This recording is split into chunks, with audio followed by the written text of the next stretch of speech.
This is the X&C Podcast, your Xbox newscast, featuring Colteastwood and Mag, hosting industry interviews and gaming talk live on YouTube every Monday night at 5 p.m. on the West Coast, 8 p.m. on the East Coast. For all of you listening around the world, X&C Podcast is available on demand on Spotify, Google, and Apple Podcasts. Welcome to the show. Join the chat, hit the like button, and let's get into this week's topics with the Xbox Newscast.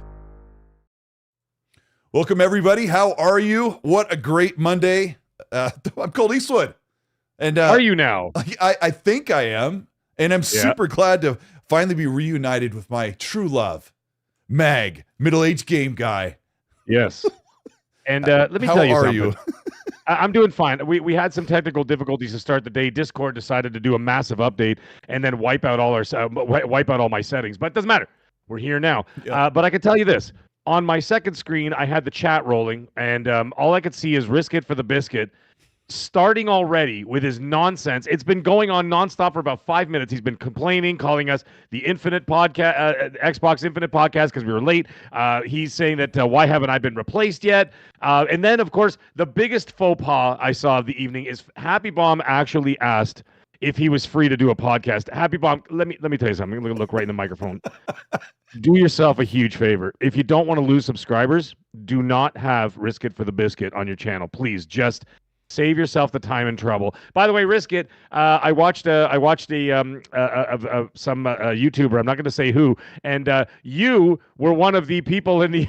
You were in the crosshairs of someone who was actually going after you. It was actually pretty funny. I enjoyed every minute of it. Oh yeah, it was like this week, and to me it was like pornography. It was fantastic watching this guy shred Risk It for the Biscuit to pieces. It was wonderful. But if he wants to reach out to me privately, I'll send him the link. Oh, it was so wonderful. Just listening to how this guy destroyed Risk It. And of course, I agreed with all of it. I made sure that I said so in the comment section. I also I emailed the link to the show to his entire family so they could all watch what kind of a fraud he actually is. Anyways, Colt, what have you been doing this week, buddy? I've done enough talking about Risk It for the Biscuit for one evening. Actually, probably for a lifetime. How you been doing? What you been playing, dude? Yeah, that's quite the way to intro the show is talk about our good friend Risk It. I've been doing all right. You know, it's been a good week, but apparently things didn't go your way this weekend, and I just want to give you my condolences because I know how much it means to you that your home team, the Buffalo Bills, we didn't lose. We were robbed. So I knew really it during the game. Look at it. I watched all the replays. I watched the analysis. I watched all those after videos of he was like, oh, it's cope.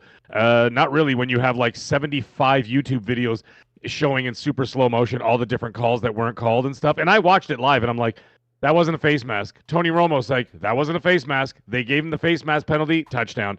Then the interception that they gave to the Chiefs, which he didn't even have the control of the ball, touchdown. That's 14 points right there. Then another one was for a field goal. They gave them as well. 17 points were given up on bad calls. But hey, it doesn't matter. That's kind of the way it is. They knew the script was written. They wanted Taylor Swift there at the Super Bowl. They wanted a chance for a three-peat, but they're not going to get it. The NFL is now the WWE. Is this the same script that says that Tupac Shakur wasn't a real gangster, that he was really a they're saying he's a gay dancer, like a. Well, he wasn't gay, but he certainly acted gay. I watched a couple of those interviews. Did you watch some of those interviews? Yeah, where he's got very feminine.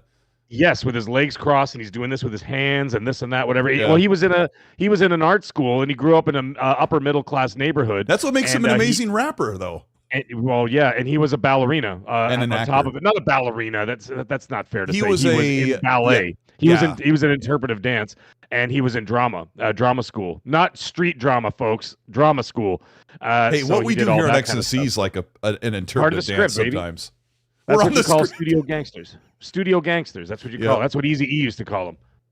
Studio gangsters. Oh, okay. Studio gangsters, because you're not really. Well, he was for real. Eazy-E was from the streets. The rest, The rest, right. But hey, you're selling a product. What are you doing, right? You're selling a product. I just look at it like the Tupac Shakur. Triple H's, that he found his voice. Sorry. He found something that kind of changed and found made him legendary. He found his thing was to do and made him legendary. Made him legendary. Yeah, made him legendary. Like, this notorious stuff ain't working out. Yeah, no kidding, right? B.I.G. was an actual like was an actual crack dealer. He was on the streets. He was the real deal. You know what I mean? So, whatever. But some of these, hey, do you think Triple H is actually Triple H when he's walking down the street? No. Do you think Undertaker's the Undertaker when he's walking, like going to the bank to do a bank deposit? No. He's just a regular guy. That's the shtick, right? That's part of the deal. How the hell did we get on this conversation? I don't know, but when I go order Taco Bell, I'm Colt Eastwood. I pull up to the drive-thru. I'm like, this is Colt Eastwood, and I want the Cantina Chicken Bowl Power Menu Bowl right now. Oh, here exclusive. We go. Yeah, Dirty Dozen 88 already starting with the nonsense. Stick the games, dude. We're gonna talk for another 45 minutes about about Tupac and WWE wrestlers and the difference between them in real life. So if you're not in for that, strap in. Yeah. No, what have you been playing, Mag? Yes, I know what you've been playing, but yeah, I'll tell everybody. What have I been playing? You tell me then. You and I have both been playing Ninja Gaiden 2 Black Remake on Xbox. I have been back and forth between Ninja Gaiden Black. The first day I ripped right into it, and I know some people are like, Mag, the achievements aren't hard. Still, I got almost like 240, 260 achievements in the first couple hours. I just couldn't put it down. And I was like, I remember this awesomeness. First of all, I remember the game. I remember the levels. I remember the level design. I'm like, oh, yeah, that's where one of those skulls are hidden. Isn't that crazy? You still remember. I can't even remember what happened yesterday, but somehow I remembered where like the hidden crystal skulls were on the map. And anyways, I've been playing that. But you can't find your car keys. Yeah, I can't find my car keys. Well, actually, yeah. So here's the thing. I had two gripes about it, and that's only because it's a product of its time. My gripes were you can't lock onto enemies, and it's really frustrating because they're all around you, right? So like you get like these enemies coming from 360 all around, and you can't lock on, or like even when you pull yourself back a little bit, you're like, all right, let me just kind of rope these guys in, and then I'll go and do my sword thing.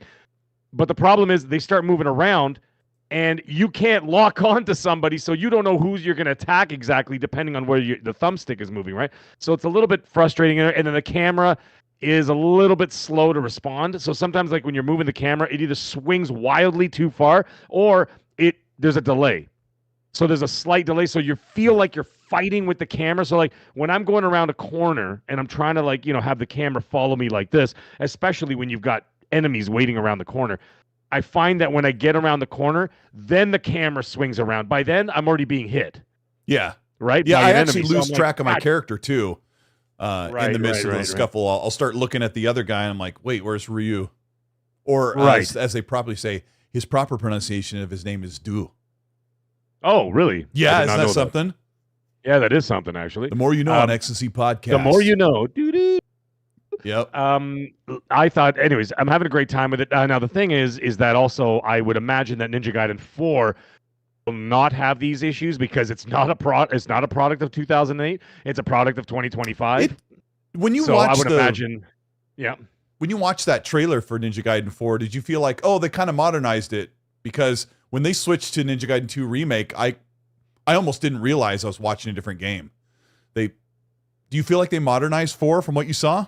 Well, yeah, you know that they're going to modernize it a little bit. Like the camera's going to be tighter. Yeah.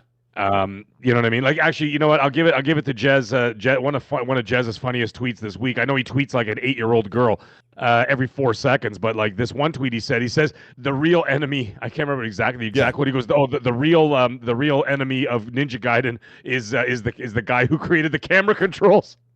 Yeah. So that made me laugh because I'm like, yeah, that's so insanely true. But anyways, I am 100% certain that that's obviously been looked after for the sequel because the sequel was built from the ground up. This was built on, the assets that were already there, right? So wasn't it nice to come back to a game that you slice body parts off constantly? Yeah. Like I enjoy that. I enjoy dismembering people. I mean not in real life.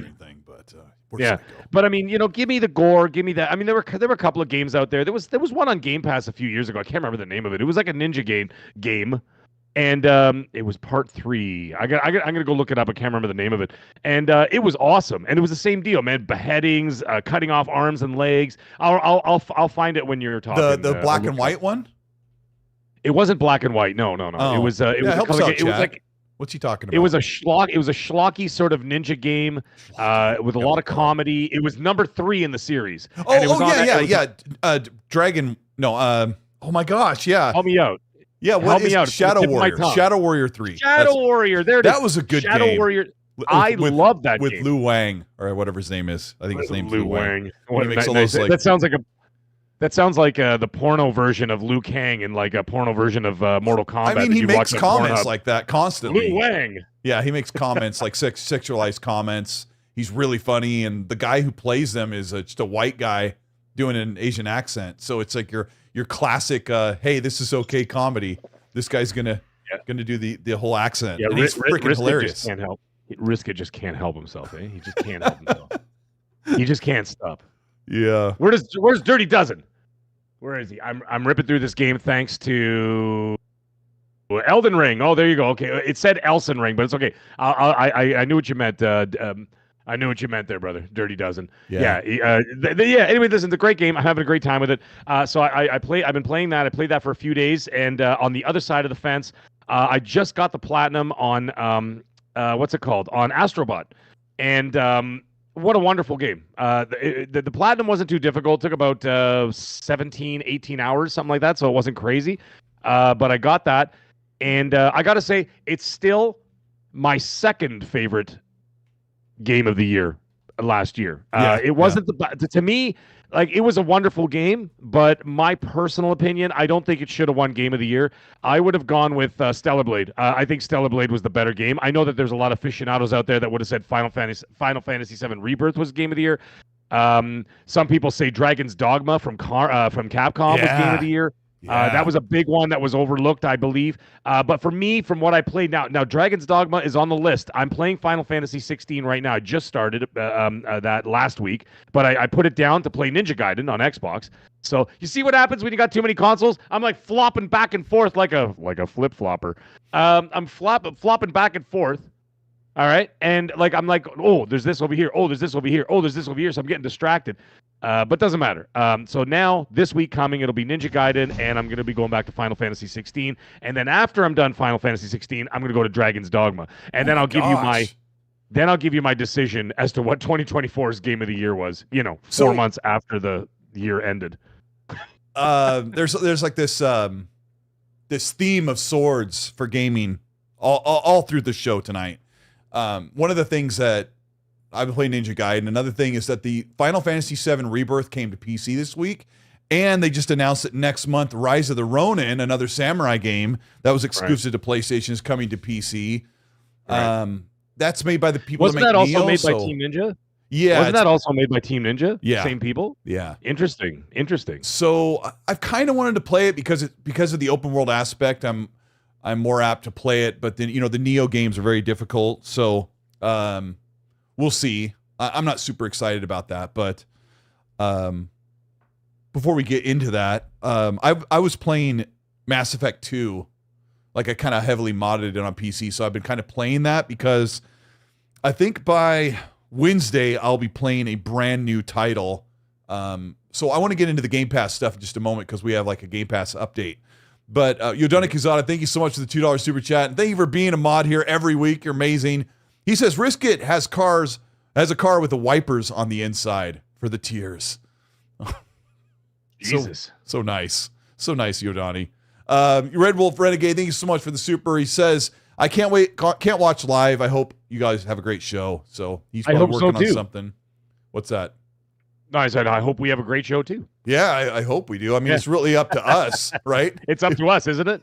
If we don't do it, I don't know who will. Dirty Dozen, welcome to the early access and being a channel member. We appreciate you. If you want to join the channel membership, that gets you early access to videos and get you special chats in the chat. So you'll have a custom emojis and all kinds of stuff. We appreciate you guys. Let's talk about Game Pass because the whole entire 2025 is insane for Xbox and Game Pass and everything like that. But right now, Sniper Elite Resistance is getting reviews. It's hovering around somewhere in a high 70 across all the platforms. And then just before that, which will be on the 29th, I think, is Eternal Strands, which I've been told feels and looks like Immortals Phoenix Rising, but it's a third-person action RPG type game. That's what Immortals Phoenix Rising started off so promising, and then it just fell off for me after about 40 hours. I was like, you know what? I'm done. So you know what I did? I raced to like instead of doing like all the side stuff, I was doing all the side stuff, and then I'm like, this is exhausting, and I'm like, I'm just gonna go to the ending. So I beeline straight to the ending of the story just to finish the story, and I got out of there. Yeah, that's There's what just I some should open do. world games. I There's just some basically open world games that just are too much. Sorry. Yeah, sorry, that one kind of was too, and the puzzle dungeons were very frustrating and very lame. frustrating. And yeah, And way too oversaturated with way too many side things to do. And I'm like, guys, gals, calm the F down. I spent like 30 minutes on one of those puzzles where you slide the tiles and there's like 6 of them. Yeah. And I'm finally getting them, balls. like, great. Yeah. Yeah, like the balls. They have to roll the balls and God, stop, man.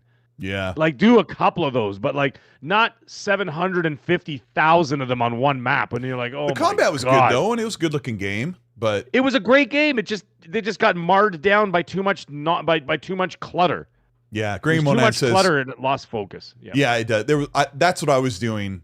I was like 30 hours in, and I'd done everything all the way out to the side and moving forward, and I just got burnt out. Green Monad says Eternal Strands comes out tomorrow.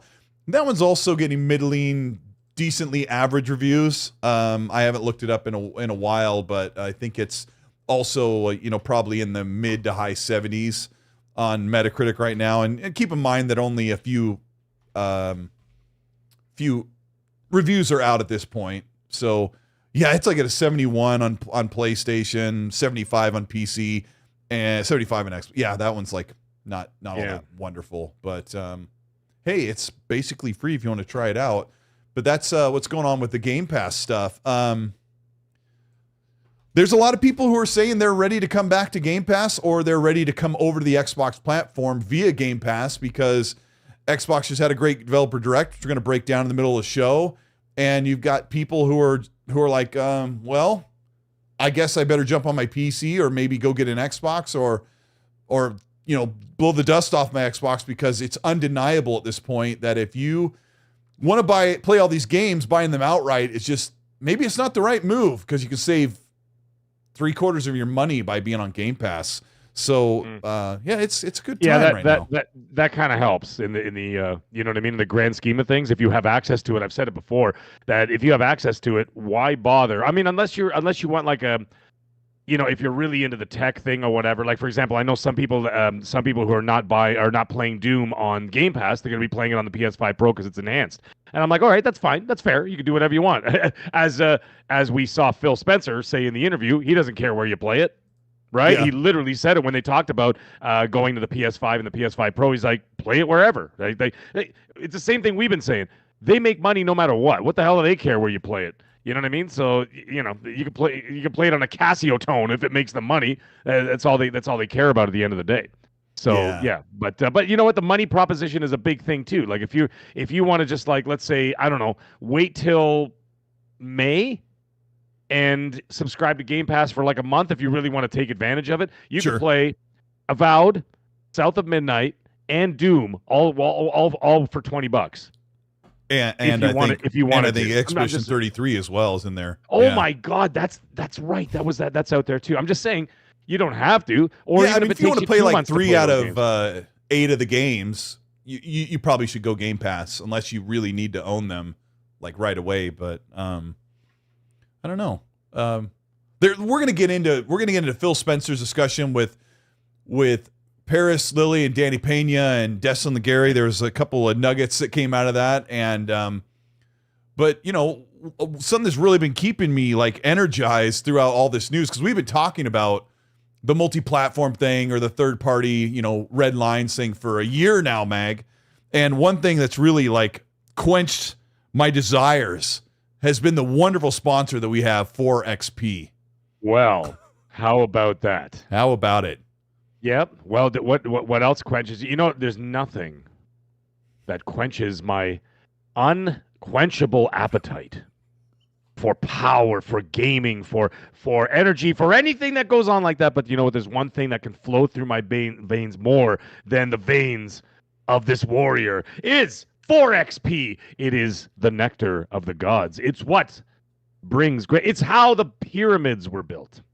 It was how Red Dead Redemption 2 was finished in 1 month. It I'm didn't not take sure them if 8 they years. endorse all of these claims, but we're going to let Mag go ahead No, and finish. no. This is sure. what happened.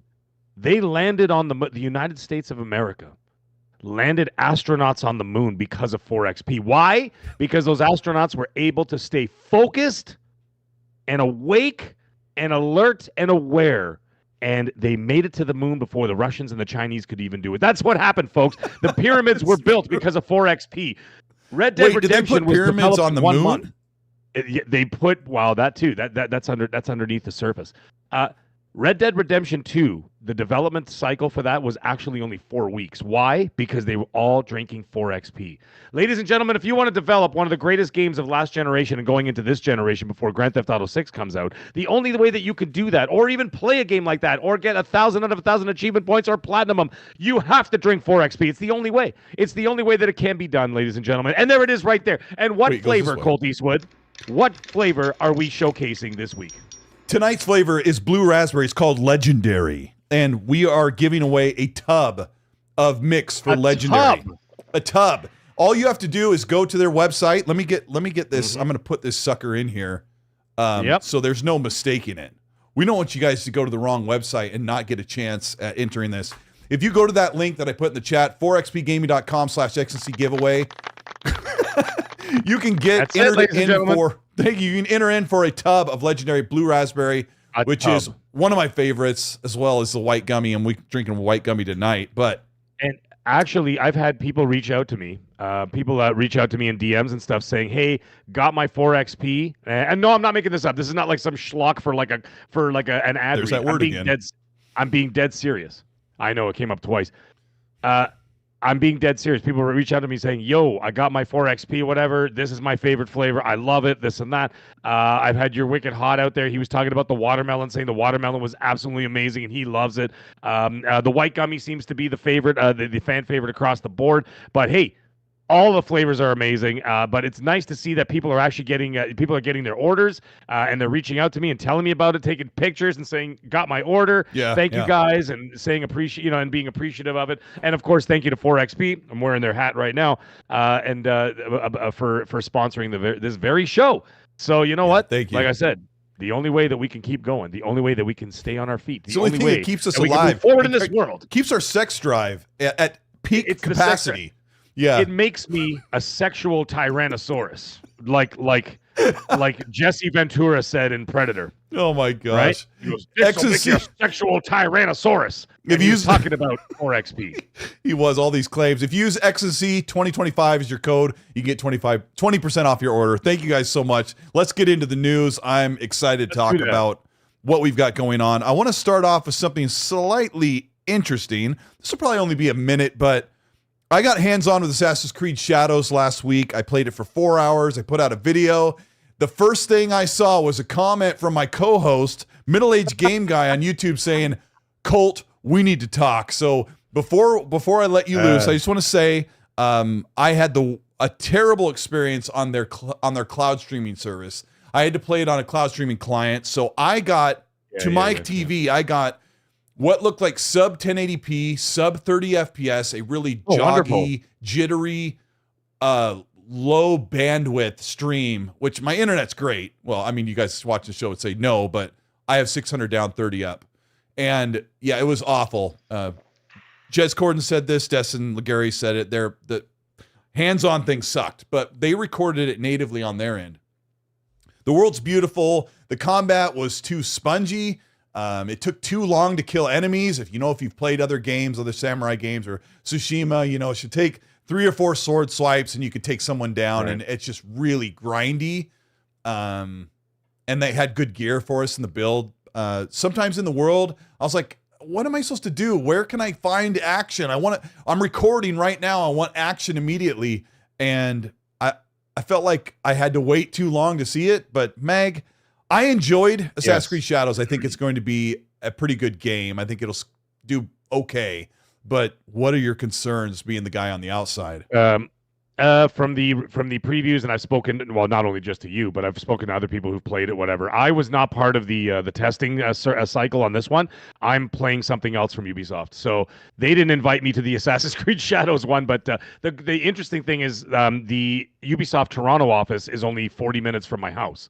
So I can actually go in person. I don't have to do the cloud nonsense. I can actually, just go up to the door and be like, knock, knock, let me in, Mr. Wonka, and off I go. By the way, Neil Gushua and Maitu, Maitu and Neil Gushua, thank you for the compliments. I appreciate it, for real. Anyways,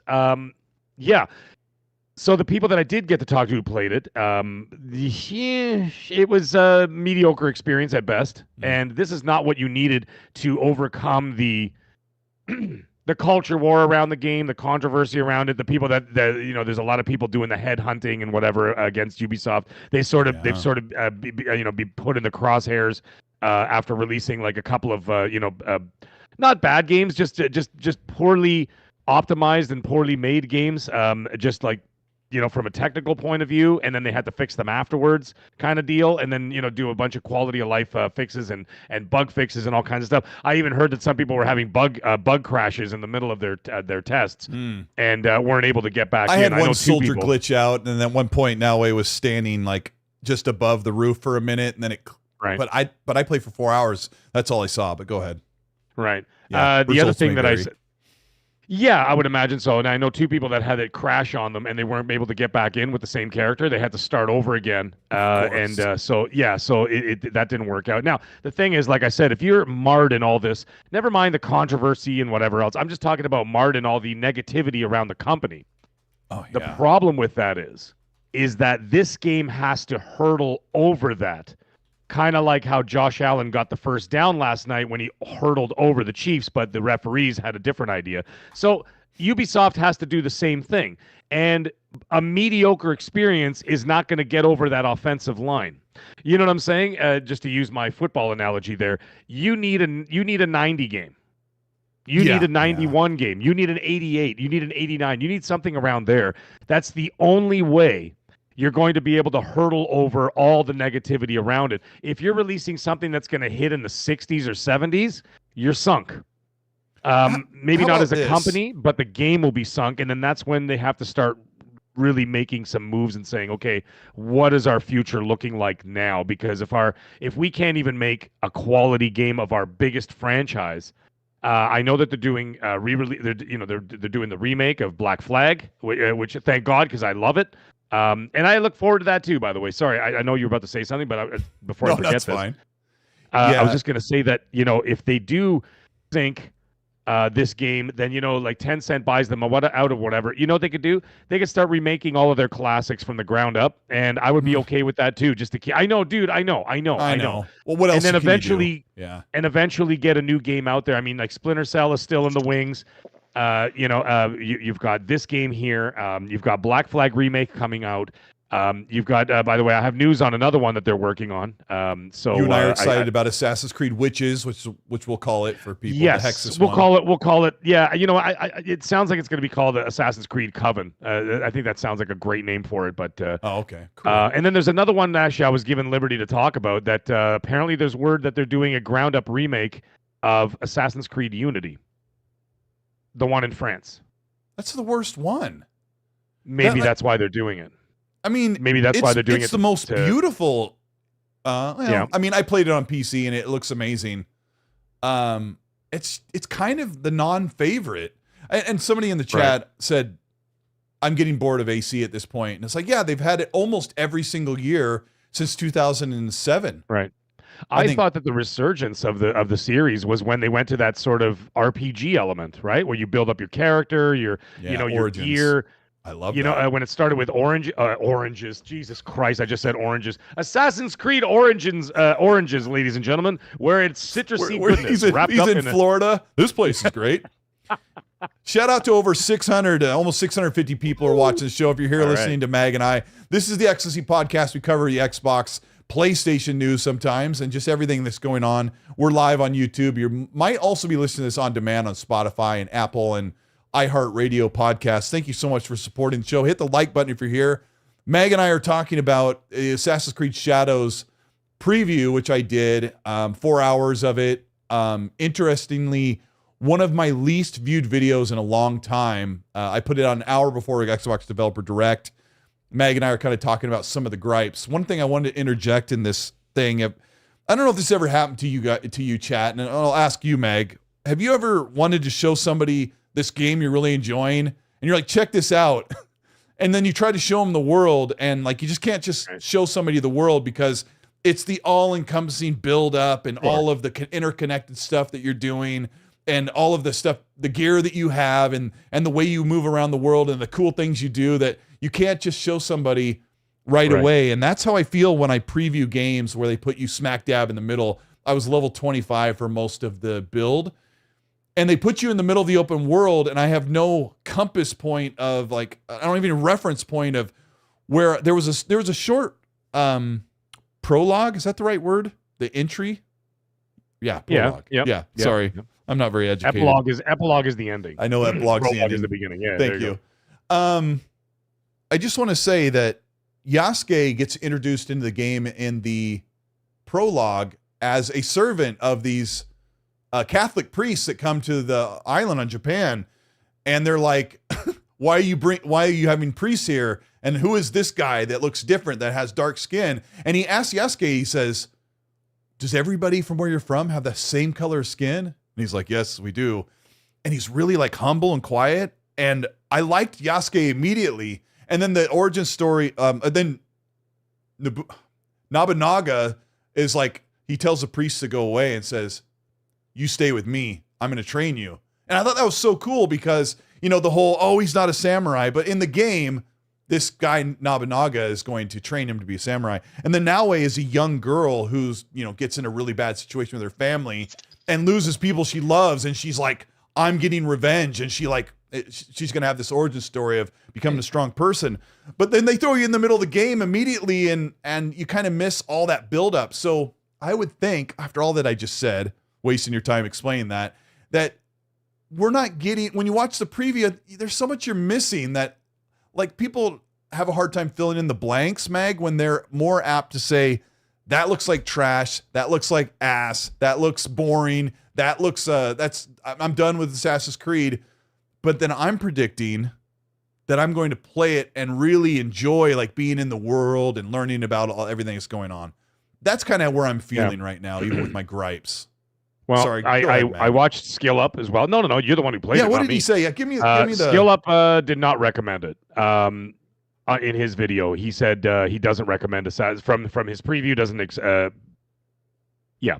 So, anyways, doesn't recommend it. I watched it very thoroughly. All the things he was talking about.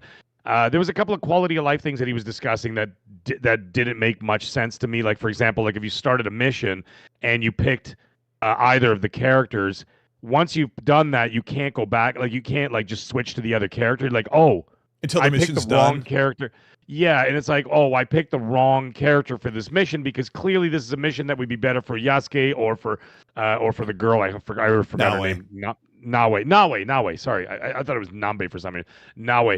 So then you have to go back and do it again and then pick the different character or whatever. And then you're like, all right, well, I got to start that again. And then, okay, so let me ditch him and go for her, or let me ditch her and go for him. Or you can whatever, die on purpose and switch, I guess. Yeah. And then he says there was a lot of that sort of like experimentation with the two characters that he didn't like. He was just like, you know what? If you're going to tailor it for one or the other, why don't you just have it woven into the narrative? It would have made it a lot easier. Yeah. And then he says there was a couple of other things, like he did not like Yasuke at all as a character in terms of like the playability of the character. I was watching a video where he was trying to jump up a 4-foot fence. I did the same thing. And he's just going, and he can't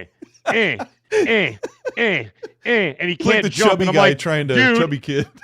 Yeah, and it's like, dude, give me a break, man. You're not a giraffe, okay? You can jump, all right?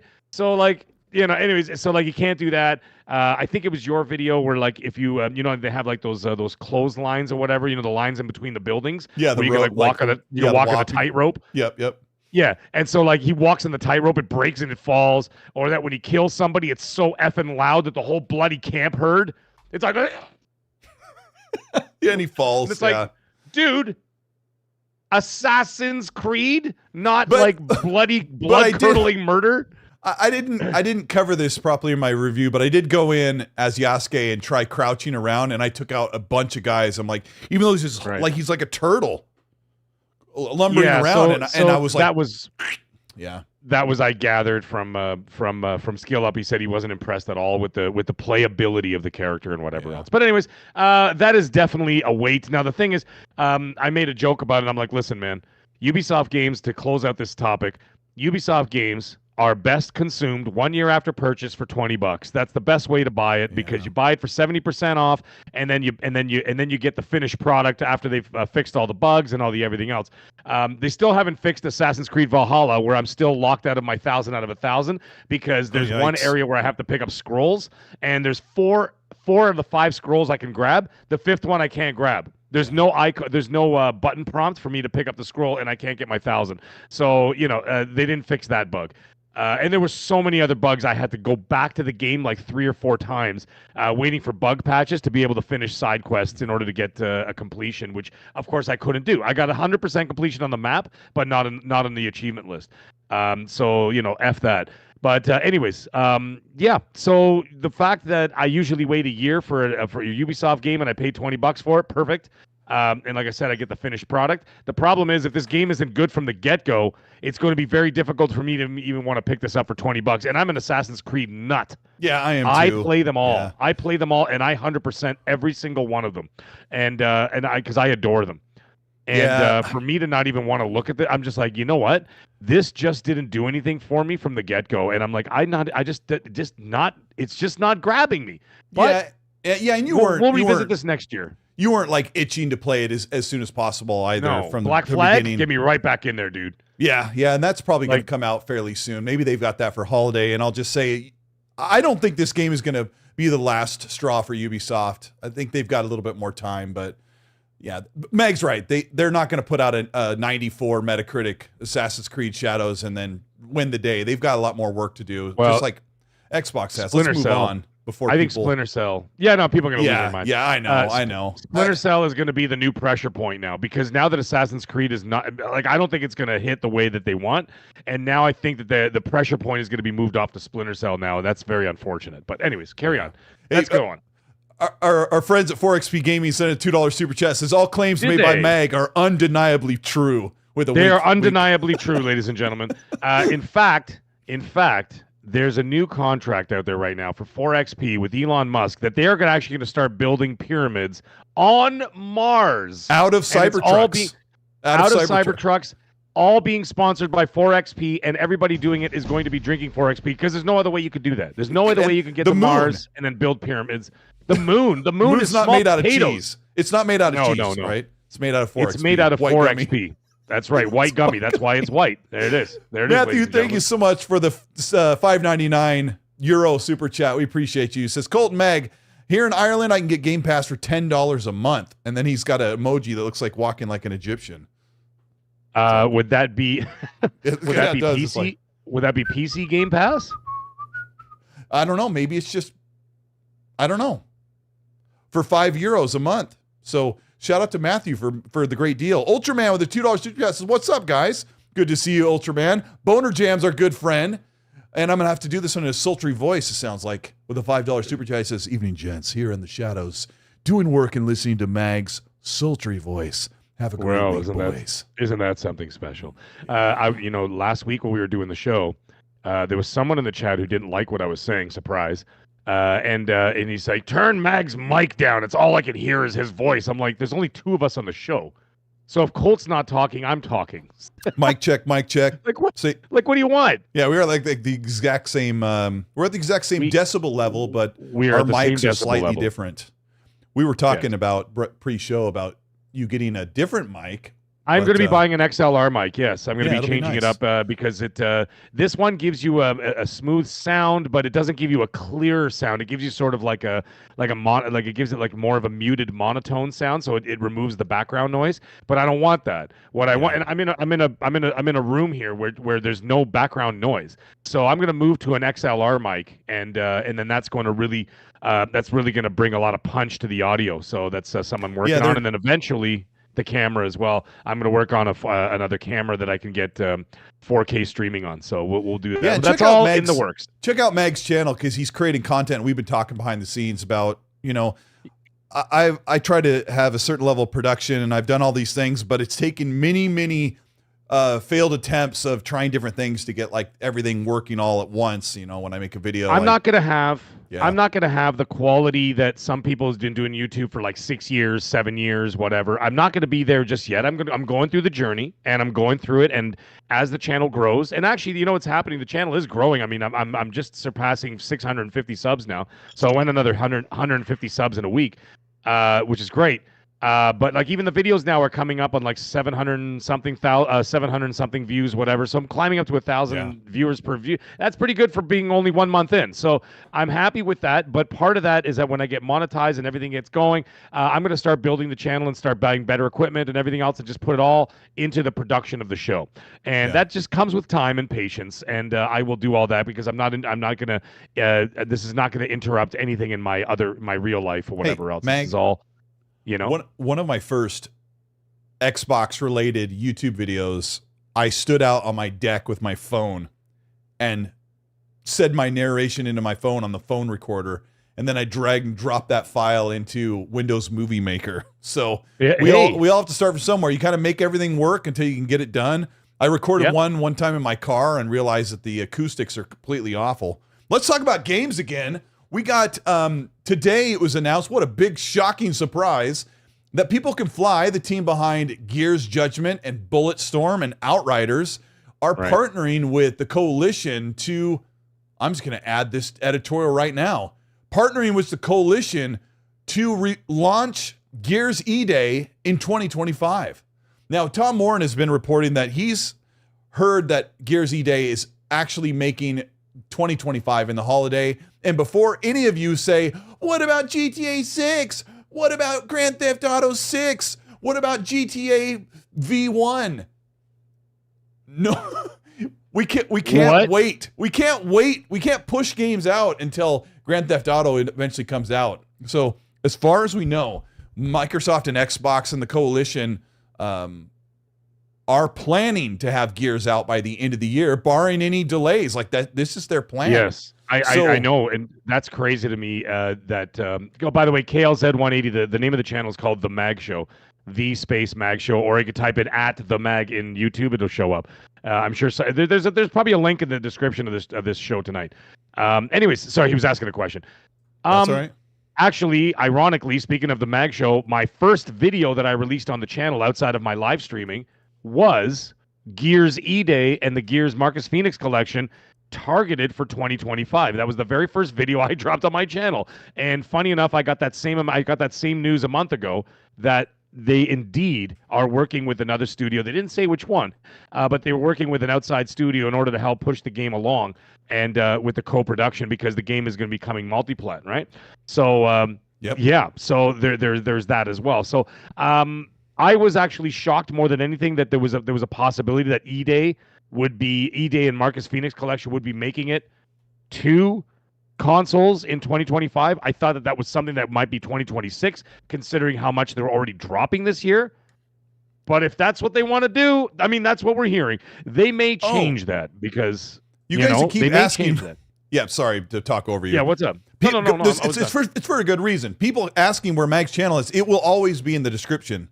It says on the description, it says, yes, join Ecstasy Podcast with host Cole Eastwood and middle-aged game guy at youtube.com/@themag. So his link is right there if you open up the description. It's always open up the description of this show here tonight, and it'll be there. Yeah. Thank you guys for checking it out. But yes, I see a bunch of people saying I can't find your channel.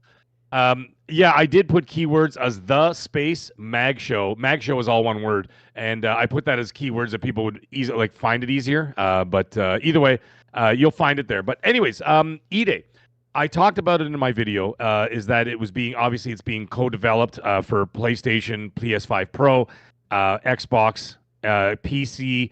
And there's a possibility that that one or some of the Gears games, the older Gears games, are going to make it to the Switch too.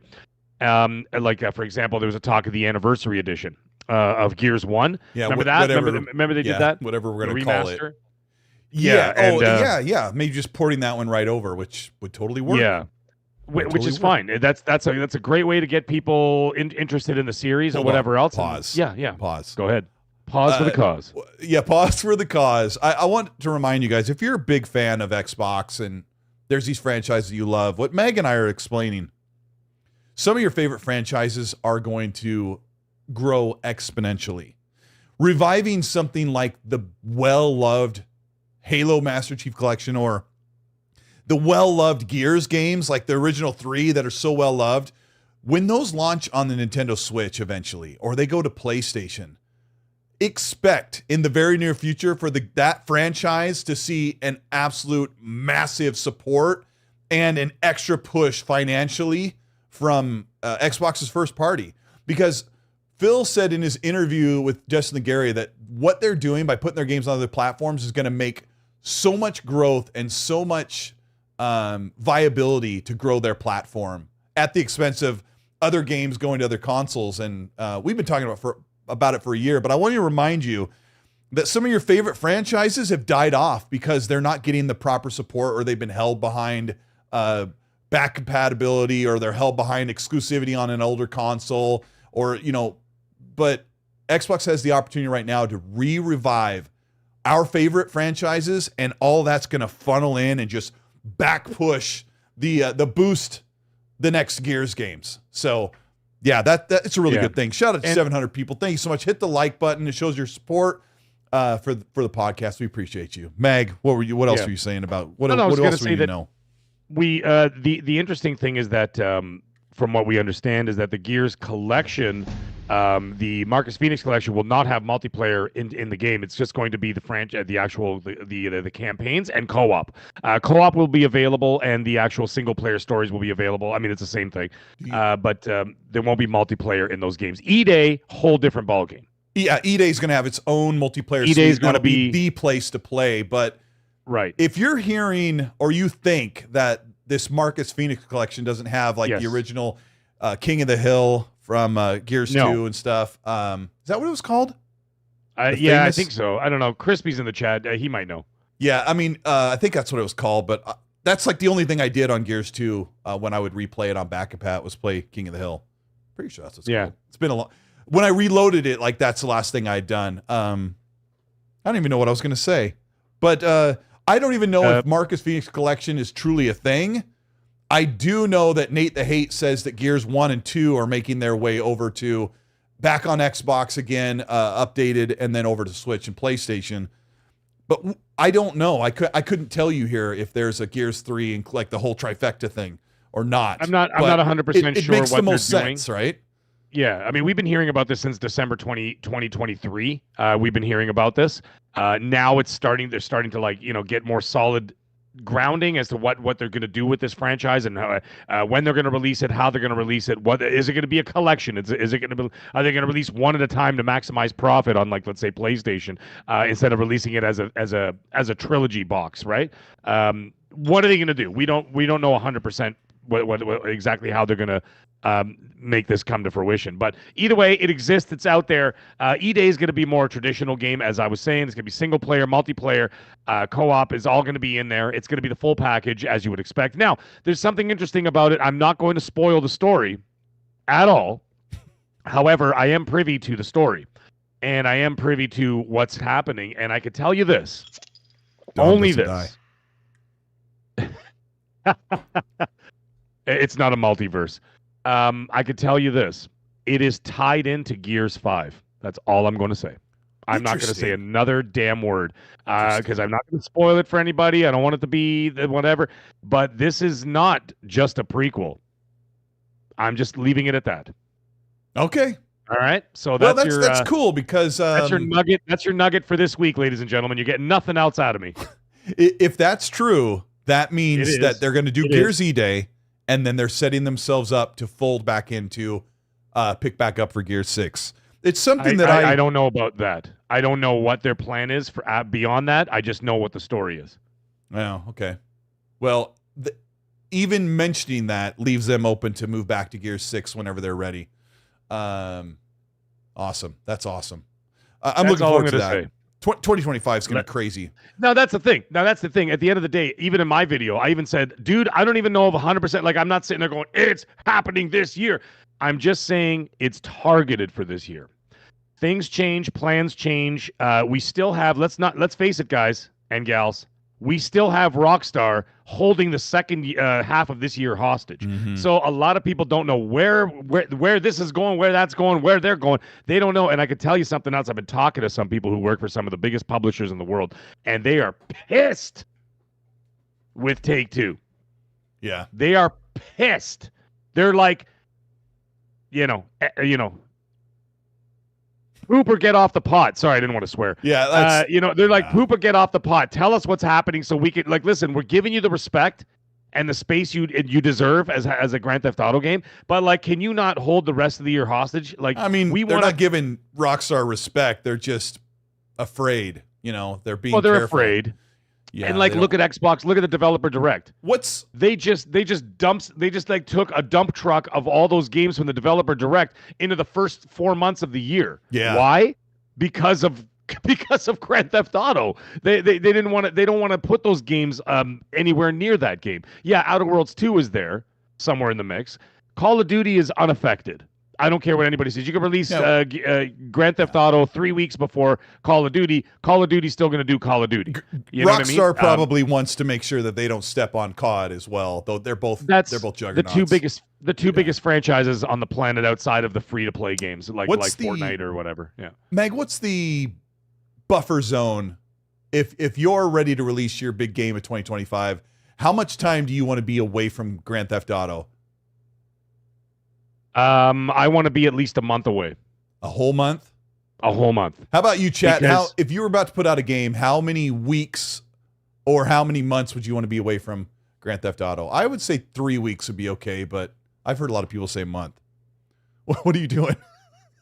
I'm reading the second chat. Magnum is saying something. I don't know what he's saying. He goes, you pulled that out of your arse, Mag. What? What did I pull out of my arse? I don't see him. You have to be more specific. I don't see him. No, he's in there. Magnum. He said something. I just don't know. I just don't know what he's. I know who he is, but I know you know who he is. I just want to. Okay. Yeah, that was weird. I saw Colt. You made the funniest freeze face. You were like this. I can see it. Let me make sure everything's back up. Yeah. Sorry about that. You know when the politicians, when like the photographers take a stupid picture of a politician, so they look like this, and then they're like, Donald Trump is a psycho. He said he's taking over Mars. I try to get screenshots. And then they got that face. I try to get screenshots of Phil, like when he's talking on camera. Yeah. Because he doesn't have a lot of recent photographs, especially since he's lost so much weight. And when people are talking, they're like making the worst faces. Yeah, and so the pictures make them look really weird because if you freeze frame someone's face when they're in the middle of speaking, they look wacky. Yeah, they look wacky. Shout out to 800 people. Thank you for being here. Grand Theft Auto. We're like all the way on. I don't even know how we got on that tangent. Oh, Gears. Yeah, Gears. The last thing you said is a month. You said what buffer would you leave? Now I got to ask you a question. Yeah. Now before we move on, let's say you give Grand Theft Auto. We're going to give it a month, okay? Now in that month, Microsoft Gaming is going to be releasing Call of Duty, right? So you've got presumably Grand Theft Auto somewhere around September. Let's just say Call of Duty in October, okay? Where do you put Gears? Where do you, Colteastwood, you work at Microsoft Gaming, where do you put Gears of War E-Day? Now, Marcus Phoenix, you could release whenever. You could release it in the summer. You could shadow drop it after the Shun the showcase or whatever. Showcase. Did you hear that? Shun showcase. I love it. Yeah. Chicago. Where do I put Gears E-Day if I'm ahead of Game Studios? Give me a pretend date for Grand Theft Auto. September 17th for Grand Theft Auto. Now, let's just say you guys are going to get mad at me, but I think for something like Gears, it can come out 2 weeks before Grand Theft Auto and be fine, or 2 weeks after. Yeah, okay, but then you're going to cannibalize your own game with Call of Duty. Wait, well, when's Call of Duty? Call of Duty is like mid-October lately? Traditionally October. Yeah. Traditionally, it used to release on Remembrance Day / Veterans Day, which was November 11th. I would say we don't know, and we would bore people if we sat here and tried to like bounce the time continuum and all that stuff. But I would say a 3-week gap between Grand Theft Auto and another 3-week gap for Call of Duty. For something like Gears. Okay. You have to remember that Xbox is going to put out Fable this year. They're going to put out Outer Worlds. I still don't believe that. They're going to put out, well, you better believe it. They're going to put out probably Forza Horizon in like November or October or December or something. Like, yeah, I why, really think. Though? I don't understand I why. Really Why would you release? There's just so many types of games that Xbox can't take the. They can't have kid gloves. They have to just say we're here and we're here, and what rhymes with here? We're here and we're here. Yeah, I think that would be too much. That's listen. I already think that Fable this year is going to be overkill because you're just going to overload the whole second half of this year, and then you have games for 2026, but I think it would be much better suited to spread them out a little bit better. Fable could be a 25 or 30 hour game. It's not fully open world. You know, people who are big fans of an RPG are going to crank through that game in 3 weeks. When they get in, they get hooked. They're going to play through it in 2 or 3 weeks, and people are going to finish the campaign of Grand Theft Auto in 2 days to 2 weeks. Like, you got the hardcores that will finish that campaign. They'll sit and they'll do nothing. They'll crap in their own pants and they'll beat the game in 2 days. Drove me crazy when they did that on 5. Yeah, because then they start putting spoiler reviews of the game.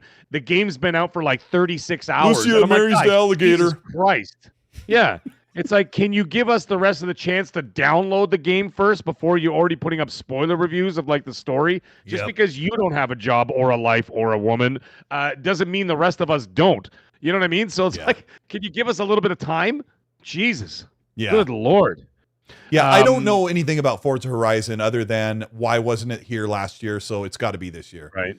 The Playground has 2 teams. They have 2 separate studios. One studio is the RPG studio in no, it's been too long. I don't remember the name of it. St. Lucia's house or something like that is what it's called. That's the Fable studio, and then they have another studio in the UK that does Forza Horizon. So they're doing their own thing, and today they announced that the last content update, the last weekly content or seasonal update is coming to Forza Horizon 5. So I think they're sunsetting the content updates. That game is supposed to get a Switch 2 and PlayStation port eventually in the next year or months or whatever. Right. I would expect, my best prediction is that at June Showcase, you get a Forza Horizon 5 PlayStation and Switch 2 trailer. Yep. At an Xbox Showcase, which is going to sound crazy, but this is the reality. Xbox is going to be huge.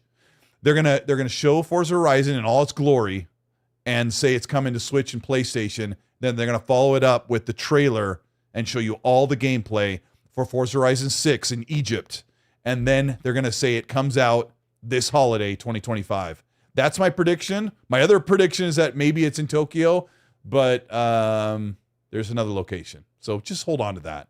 But, you know, the showcase could come and there's no Forza Horizon 6 announcement. But at this point, it's got to be ready. So that's it.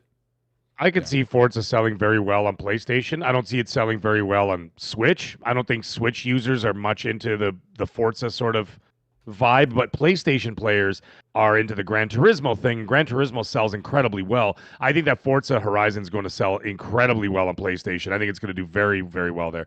Gears of War is going to do very, very well on PlayStation as well. Halo, I don't think as much, but certainly Gears and Forza, I think are going to do very well over there. And I think they're well aware of that. Now, the thing is, though, I'm really starting to have, like the kids like to say, press X for doubt.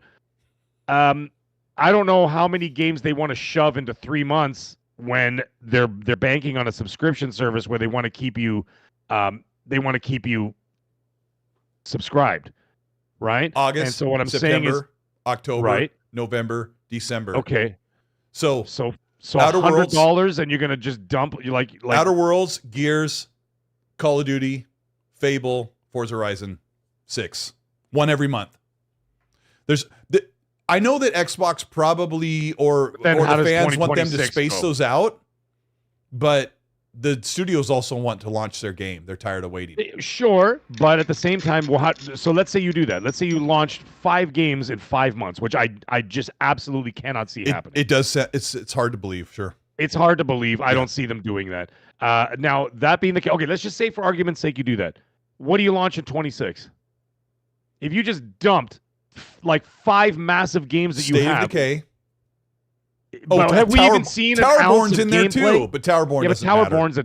Towerborn's a double A game. I'm not smack talking. I'm just saying it's a double A game. It's a smaller title. I've seen it. I've seen it. It's anyway. You said what do they launch? I feel like we did this last week. I know, but if you drop all those games, we haven't even seen an ounce of gameplay of State of Decay 3 yet, and people that like what you know what I mean? I don't even know the. My I just mouse don't is know. invisible. What the heck? What do you mean your mouse is invisible? My mouse cursor is invisible. I've never seen that before. It's invisible. It's invisible. Whatever. I was yeah, you said what do they launch in 2026? I'm gonna do this quickly. Yeah. Everwild. I think Everwild's gonna get shown. I know what I've been hearing Everwild things. Everwild, Clockwork Revolution. I can barely see it's so small. State of Decay 3. All right. Contraband. Heard we're gonna see Contraband soon. You're gonna see Contraband very soon. But Blade might be next year. I think Perfect Dark further down. Oh, 5 Perfect big Dark. games. Okay. 5 big games in 2026. Are they though? And there's going to be reveals in June. Mag, right. They always reveal stuff that we don't know about that they haven't talked about yet. I just don't buy it. If I were to place a gentleman's bet, I say we do not see all 5 of those games in 2025. I would place a gentleman's bet with you and say Gears 5 is the one that slips. Fable does not. Well, that's funny you say that. I was actually going to say the direct opposite because, I mean, even in my video, I said, listen, I don't 100% believe that Gears E-Day is coming in 2025, but that's what I'm hearing. And multiple people have heard the same thing, including yourself. I think that Fable is the big game that slipped out of 25. I know Grubbs was talking about it like a month ago or whatever. He's saying, that he was saying that Perfect Dark is the game that slipped out of 25. It was never given a release year. So that was never part of the equation. So like there was that, but I don't know, man. I don't know. I really don't know. All we could do, ladies and gentlemen, is we could sit back and we could find out. However, off the air, Colteastwood, I'm sure you've heard the same thing, but I actually know what Everwild is. Finally. Here, whisper it to me because we're on the internet, and if you whisper, they won't be able to hear. Got it? Yeah. So I found out what Everwild is, and I'm like, wow, it only took, I don't know how many years, 5 years. And I'm like, some of us finally know what the game actually is and how it plays and what the premise of it is and what kind of a game it is. I'm like, wow, that's pretty cool. I'm like, all right, that sounds interesting. I will leave that for them. Unless some other people start to spoil it, and then I'll talk about it. But until then, I was told not to.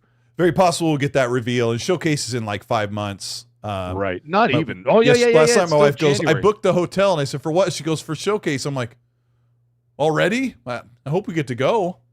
Yeah, well, dude, I mean, half of California. I mean, I know it's not right, like directly there, but like, with that all the part fires of California and stuff is okay, going on. but but like, oof. 5 months is a long time to heal, and I have 5 months to convince you to waste your money. It's not about waste my money. No, it's not that. I'm going to be there's a lot on my plate for 2025. Yeah, Gaz said the same thing, fake friend. Okay, well, let's move on to the next. Yeah, no. True I got a lot. says, how long until we get a Cybertongue? A cyber tongue? I have a cyber tongue right now. Why do you think I talk so much? It's made out of it's made out of adamantium. Yes, carry on. He said, how long until we get a Cyberpunk 2 announcement? I don't know, 2032 maybe. It'll be a long time because they're launching Witcher, and then they're doing the remakes of Witcher 1 and 2, if I'm not mistaken.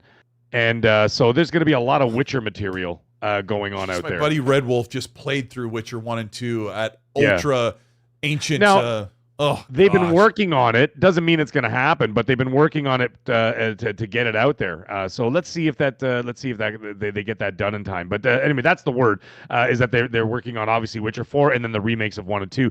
And then you'll probably see a Cyberpunk, or you may never see a Cyberpunk. They might just move to a completely new IP. Who the hell knows exactly what's going on? I know some people saying they're working on it.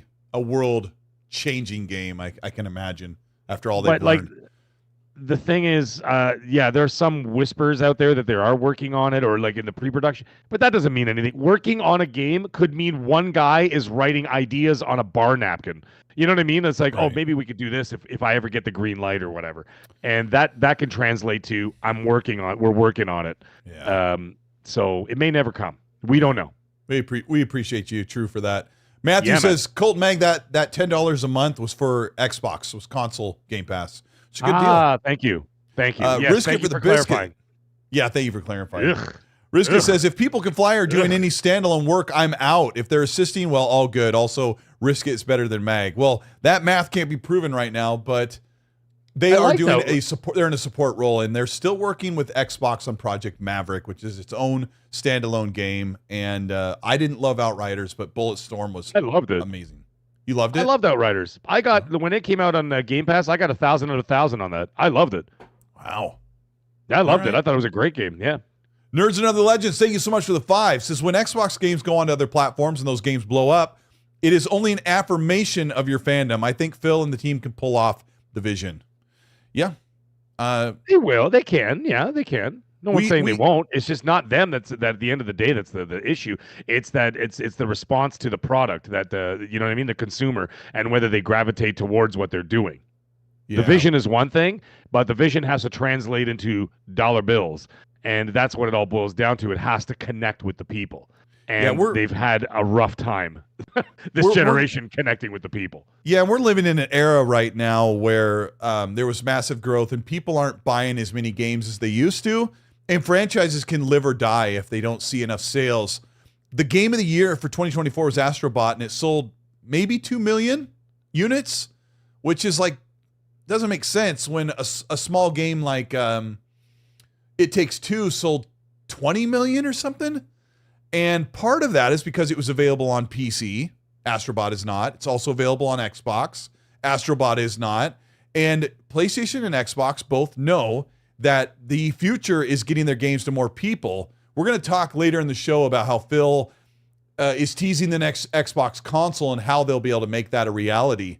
And it's hard to see now, but Thomas Mahler, the creator of Ori and The Will of the Wisps, he also made No Rest for the Wicked. He said that he spent a lot of time talking to Phil and Microsoft when he was partnering with them working on Ori, and said, how stupid is it when that you buy a Sony DVD player if you could only, he said the same thing that we say as fans on podcasts, that you can only play those DVDs on that brand DVD player. And he said the future really is all about having your games available to far more people, except for Nintendo. He said Nintendo will always do their thing. He says the same thing that we say. I think we all say it because it just makes sense. But he said PlayStation is going to go in far more places, and it folds into what Phil said about their console. PlayStation is going to be on Xbox's next console, even though they didn't want to be there. And in the end, PlayStation will be everywhere because of that. It's a pretty cool future indeed, because games are going to survive and they're going to last a lot longer. Make it simple. Thank you so much for the $2 super says, was Forza Horizon 5 going to PlayStation? False rumor. No, I think it's real. We'll hear about it soon. The doctor with the Canadian 5 says, there's a new Donkey Kong Country. Are Switch games for young children only? Did adults play Super Nintendo back in the day? Seems like Switch is Paw Patrol. Mag, what do you think? Well, hold on a second. Now, I got to answer this because the doctor's my cousin, by the way. Mm-hmm. My first cousin. Now, the thing is, what's up, Steve? The thing is, no, he is right there. The thing is, in those days, you didn't have any options. There were no other options. So, like, when you played a Super Nintendo, the adults and children and everyone alike would only play the same games because they're the only games available.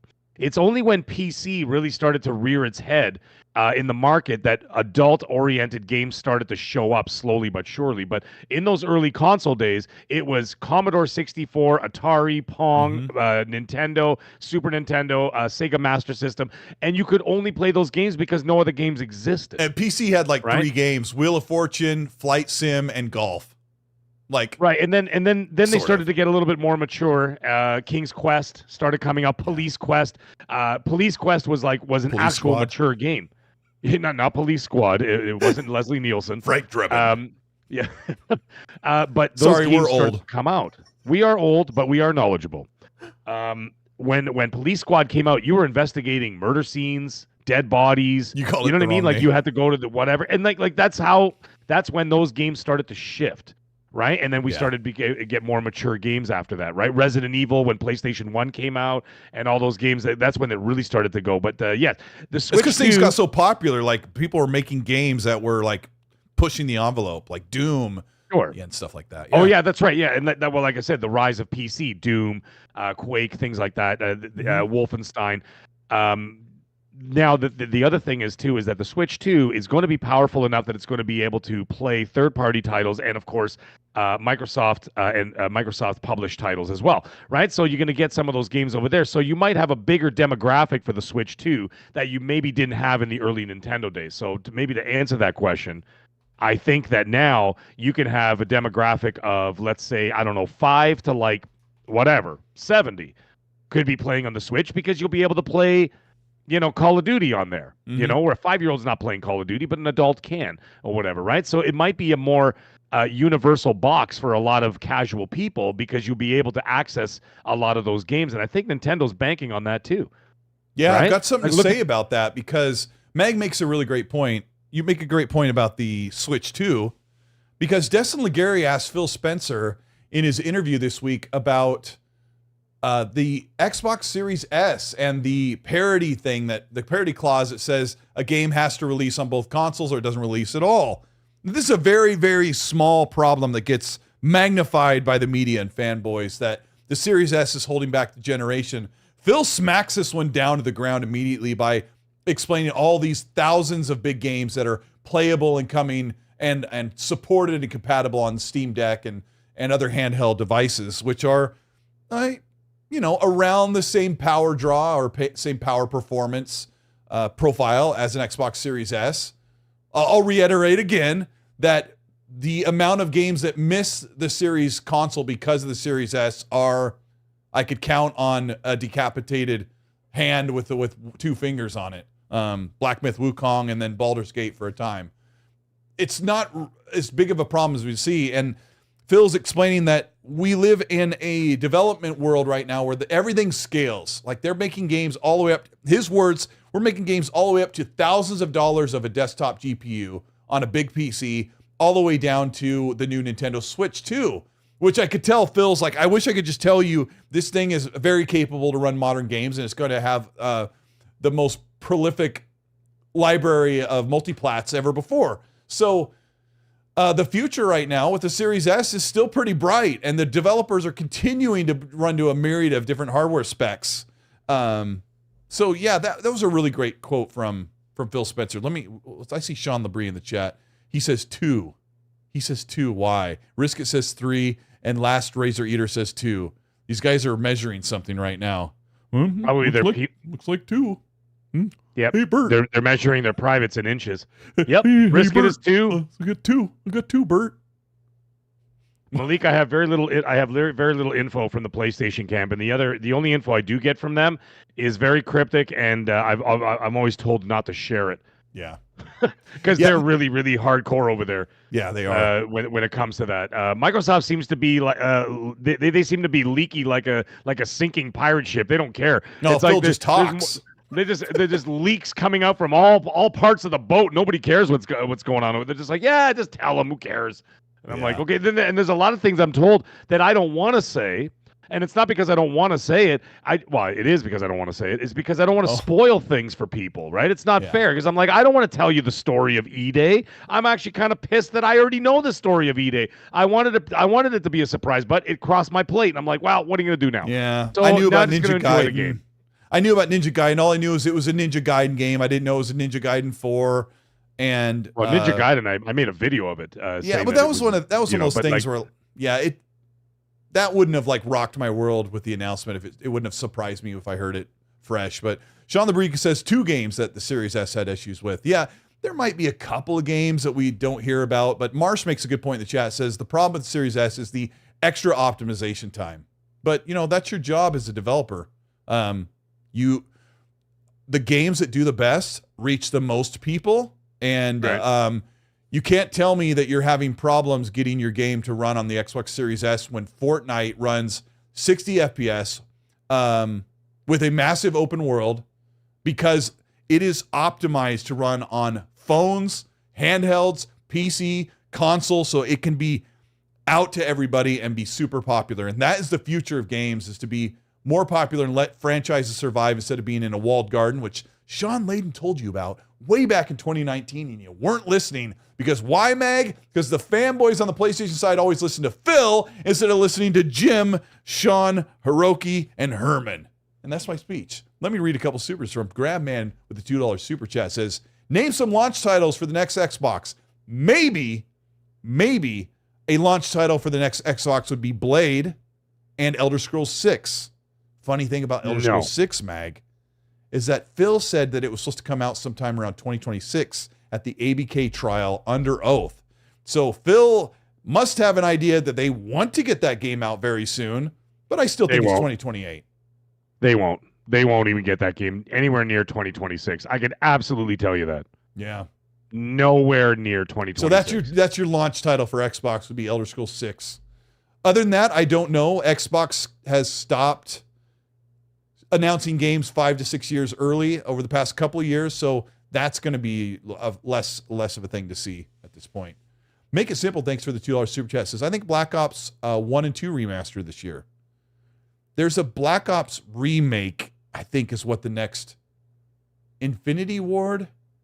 No, not Infinity Ward. The next Call of Duty is like a quasi remake, or I don't know, like they did with the Modern Warfare. It doesn't make any sense to me. There was rumors that the new Call of Duty was going to be another Black Ops game. Yes, that's what I was trying to say. And then the one after that was going to be Modern Warfare 4. And I'm like, okay, that sort of makes sense. From Infinity but like, Ward, yeah. Yeah, I'm just like, that seems all right. Whatever. I just figured they'd try like explore some of the other stories out there that they've already worked on. Like, I really liked Advanced Warfare. I like an Advanced Warfare 2 would have been a great time. Even I know some people it's a little controversial, but Call of Duty Infinite Warfare was fantastic. The campaign was amazing in that game. Yep. I mean, I don't know. It just seems like they're just going back to the same well over and over. I'm like, before they were overdoing it with the World War II. So everybody's like, yo, enough with the World War II. Then they went too futuristic. Like, yo, enough of the future. Enough of the future. Enough with the double jumping with the exosuits. Enough of that. Boots on the ground. So then they gave boots on the ground, but now they're doing too much boots on the ground. And it's like, yo, give us something else. It's too much of the Modern Warfare Black Ops stuff. And so it's like, it seems like they're tipping their hands too heavy in each direction. It's like maybe kind of spread it out a bit. I don't know. It's difficult because the games take like 3 years and they're kind of overlapped. Yeah. They're working on them like in interim. And it's also could be just the fans just being fans. You know what I mean? Just like, they're never satisfied, never happy with what you get. Like, listen, man, you're just going to get what you're going to get. You're going to buy it, and you're going to play it, and you're going to enjoy it. Buy it, and that's all there is to it. It's what you're going to do. Yeah, buy and shut up. Let me... Eat your beans. I'm going to do a next segment here. Cream. This next segment is sponsored by 4XP Gaming. Check out the link in the chat. Use XC 2025 if you want to get 20% off your order. This next segment is one thing I love, one thing I don't love on the Xbox Developer Direct. And I decided to do this because Meg and I are going to talk about Xbox Developer Direct. And since it was 4 days ago, that's like ancient history on the internet when it comes to podcasting. Like if we were going to spend the whole show talking about Xbox Dev Direct, you'd probably be like, oh. So, yeah, people would tune out. Yeah. And so instead, we're just going to quickly go over the 4 games, and we're each going to say one thing we love, one thing we don't love about it. We did talk about Ninja Gaiden 4 a little bit. We talked about what we love, so I'll say what I don't love, and you say what you don't love. Ninja Gaiden 4, I'll say I'm not a longtime fan of this modernish franchise. I only really like the original 2 games on NES, so I'm not excited to hop in. I know the game looks amazing, and it plays so fast and smooth. I'm looking forward to... I'm just a little bit concerned that the hack and slash thing for me is just going to get old real quick. What about you? Do you have any concerns about Ninja Gaiden 4 in that review? Well, you know what? No. The thing is with Ninja Gaiden, I could see that game. That's a kind of game you could probably blow through in a few days. And it didn't look like a massive AAA game. it looked like a smaller from what I saw, it looked like more of a smaller like arcade experience kind of thing that you could probably finish in like 3 days or whatever, depending on the difficulty and accessibility. I would imagine that they'll probably back off a little bit because you remember some of those old Ninja Gaiden games were so effing hard. That they may have backed off a little bit, but we'll find out. The thing is, hack and slash games that don't require any story, stuff like that. Those are the kind of games I enjoy playing, like when I just don't feel like listening to the game, and I'll just turn the volume way down and just listen to a podcast. You know what I mean? Like I'll just listen to. Well, what are you concerned about with Ninja Gaiden 4? I don't really know because I saw enough of it, but like I said, my only concern, and I may be wrong in this, but it looked a little arcadey to me. Yeah, it does. I was expecting more of an action adventure style, modernized. But to me, it looked very arcadey, like it was more concerned about combos as opposed to let's go explore this village and fight people along the way or whatever. I wanted it like narrative modernized or. Yeah, it seemed more like an arcade slasher. But that's probably not the best idea anyway. At least not for the mass of fans. Like they want what it is, so it's kind of hard to say. Now, like I said, we could be off base. Yeah, we could be completely off base.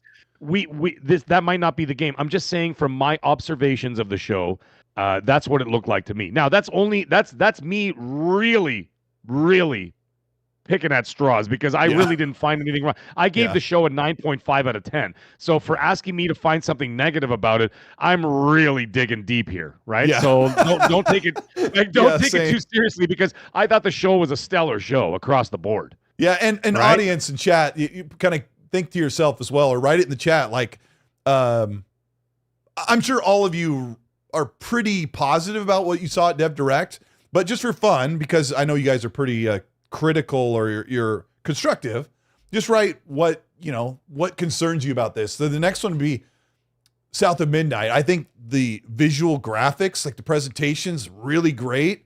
Right. The tone is really cool, but my concern is slower, not really advanced combat is my concern. I like the traversal and everything, but I've talked about what I like, but I'm a little bit concerned about the slower combat, or maybe it being very challenging, hitting enemies over and over and whittling down a health bar while they're smacking the crap out of you. That is my concern about South of Midnight. How are you feeling? What do you like and what do you not love? South of Midnight. The one thing I know some people had concerns with, and I've talked about it in my video when I did the review of the developer direct. I know some people reached out and says, "Oh, Meg, this frame rate situation." I'm like, guys, that's only the cutscenes. Even Digital Foundry was saying this. I'm like, oh, you of all people should know. Well, one of them knew. Yeah. It's only the cutscenes. It's not in the actual gameplay. The gameplay is still running at a 60 FPS. It's doing its thing. Looks fantastic. I love the world. I love the I love the environments. I love the idea, the genre, Southern history, especially Deep South history, with voodoo and the atmosphere and the creepiness of it. I loved it. I was all down for it. So I'm all there. My only thing is that they were talking about the music aspect, which of course part of the Deep South and a lot of part of the tradition of the culture down there is music, right? I mean, look at funerals in New Orleans. You know, they got all the guys dancing with the horns and all that stuff, and they have big old party, whatever. Music is a very deep part of their tradition. Is that where that GIF comes from, where the guys are holding the casket the guys and are dancing? Yeah, is that like a New Orleans thing? That's New Orleans, yes. Man, we should go there and die. We're inside the casket, like. Well, actually, if you go to New Orleans at 2 a.m, you just might. Just don't go to the wrong parts of the city. So they might be dancing your ass. But anyways, back to wherever. Anyways, the thing is that there was something about the music integration that I wasn't 100% sure about, and that's the only thing where he's saying, "Oh, when you're doing a boss battle, the music becomes part of the battle," and I'm like, "Oh, do not make this a rhythm You don't like thing. that? No, I'm just saying, I'm just praying, just don't make it a rhythm thing. That's all I'm asking for. Oh, okay. If it's just, I didn't get that, but I didn't get that. Like I said, we're pulling at straws here because you're asking me to find negatives in a show that I gave a 9.5 out of 10 for. So chat, calm down. So they're correcting us that the coffin dancers were South Africa, not New Orleans. Oh shoot, is it really? Because New Orleans in the French Quarter, they do that.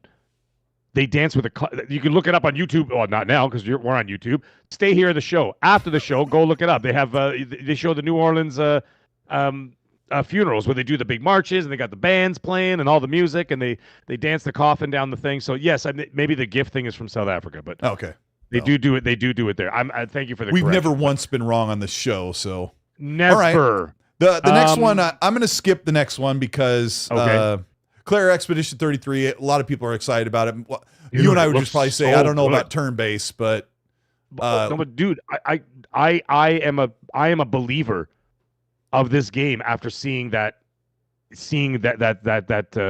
expose of the game. It looked fantastic, dude. Yeah, it does look good. Yeah, I don't blown really away. I wasn't expecting much. Are you okay with turn-based? Because I don't typically. I normally. Stuff. Well, that's something I talked about in my review. I'm like, listen, man, I'm not a turn-based guy. I was immediately turned off from that. No pun intended. I was like, no, I'm totally turned off from turn-based combat. No, forget it. And then I watched this, and I'm like, holy cow! What did I just watch? That was incredible. Like the epic boss fights, the environments, the enemies, the bombastic explosions, all the kind of stuff that's going on. I'm like, this looks dope. I'm like, I'm in. I went from a non-believer to a absolute true believer, and this game just shot up the ranks as something I'm really interested in. And I played turn-based before. It's not like I'd never played it. It's just not my thing. Yeah, however, with a game of this kind of production value, I'm like, nah, dude, I'm in 100%. And I was like even when I was talking about it in my review, I'm like, how did these guys? It's like 6 people. They show the people that made it, like, hi, this is the team. It's like 6 people on a picnic bench eating brie on a baguette. And I'm like, how did 6 people make this fantastic, sitting there eating baguettes and brie? That's going to be the new name of the podcast, Brie on a Baguette. That's right, brie on a baguette. How did 6 French people eating brie make a game better than 1,000 team, 1,000-person team? Because, you know what I mean? Like, how did they do it? Because AAA doesn't mean anything anymore. It's not where the bread is buttered. Or where the butter's bread. Well, they didn't butter anything because the bread had brie on it. But anyways, milkshake. I'm just strawberry milkshakes. It's like 6 people, and it's like, how did they make a better game than a team of 1,000? Like, holy cow, are these guys motivated? My favorite game was essentially of 2022 was essentially made by 12 people. So I no longer put stock in. Look at how huge this studio is. It's who's there. Yep. That freaking clapping. They're getting the clap from me because wow, that came out wrong. That came out absolutely wrong. Listen, whatever they did with this game is just remarkable. no. Well, actually, they would anyway. But if I. He's like, don't go to New Orleans at 2 in the morning. You're getting the clap from me. Yeah, you're gonna get the clap from Mag. That's why I'm not allowed to go to the showcase in June. Half of the developers are gonna walk away with diseases. Anyway, sorry. That's an STD that I don't hear referenced much anymore. It used to anymore. It used to like in the 90s. We used to make that joke all the time. You know? Yeah. What actually is the? See, you know what I don't like? They call them STIs now. That sounds so stupid. Yeah, they also call them, what do they call that, UFOs? Translated. Oh, they call them UAPs? UAPs. And when I was a kid, they called it... messing with the names. They always mess with the acronyms. When I was a kid, it was called a DWI, was driving while intoxicated. And what did they change it to? In the U.S.? I was about to say DEI. That's a whole other thing there, folks. Oh my god. DUI. DUI is what they call it now. Driving under the influence, because they had to get rid of the drinking while intoxicated or driving while. Why are we messing with names? STD was perfectly fine. Sexually transmitted. That's like saying, oh well, we don't call giraffes anymore. What's now the I stand for then? Infection. Stupid. Sexually transmitted infection. So stupid. Just call it a disease. And it's like saying, oh no, sorry guys, giraffes are no longer called giraffes. They're called gaboobos now. I'm like, what? Just keep the stupid name. It's a giraffe, not a gabooboo. That's why do you have to change STD to STI? That's how you know how old we are, because we're like the guy who's parked in front of my house. Who's doing that? Who's changing the acronyms? Get off my lawn. DWI in some states and DUI in others, says X Music. Okay, yeah. In Nonsense. Washington State, What? they changed Why it. do you have to change UFO? Unidentified flying object. It's an object that's flying, and you don't know what it is. And what do they call it now? UAP. The UAP? frig? That sounds like something you get when you...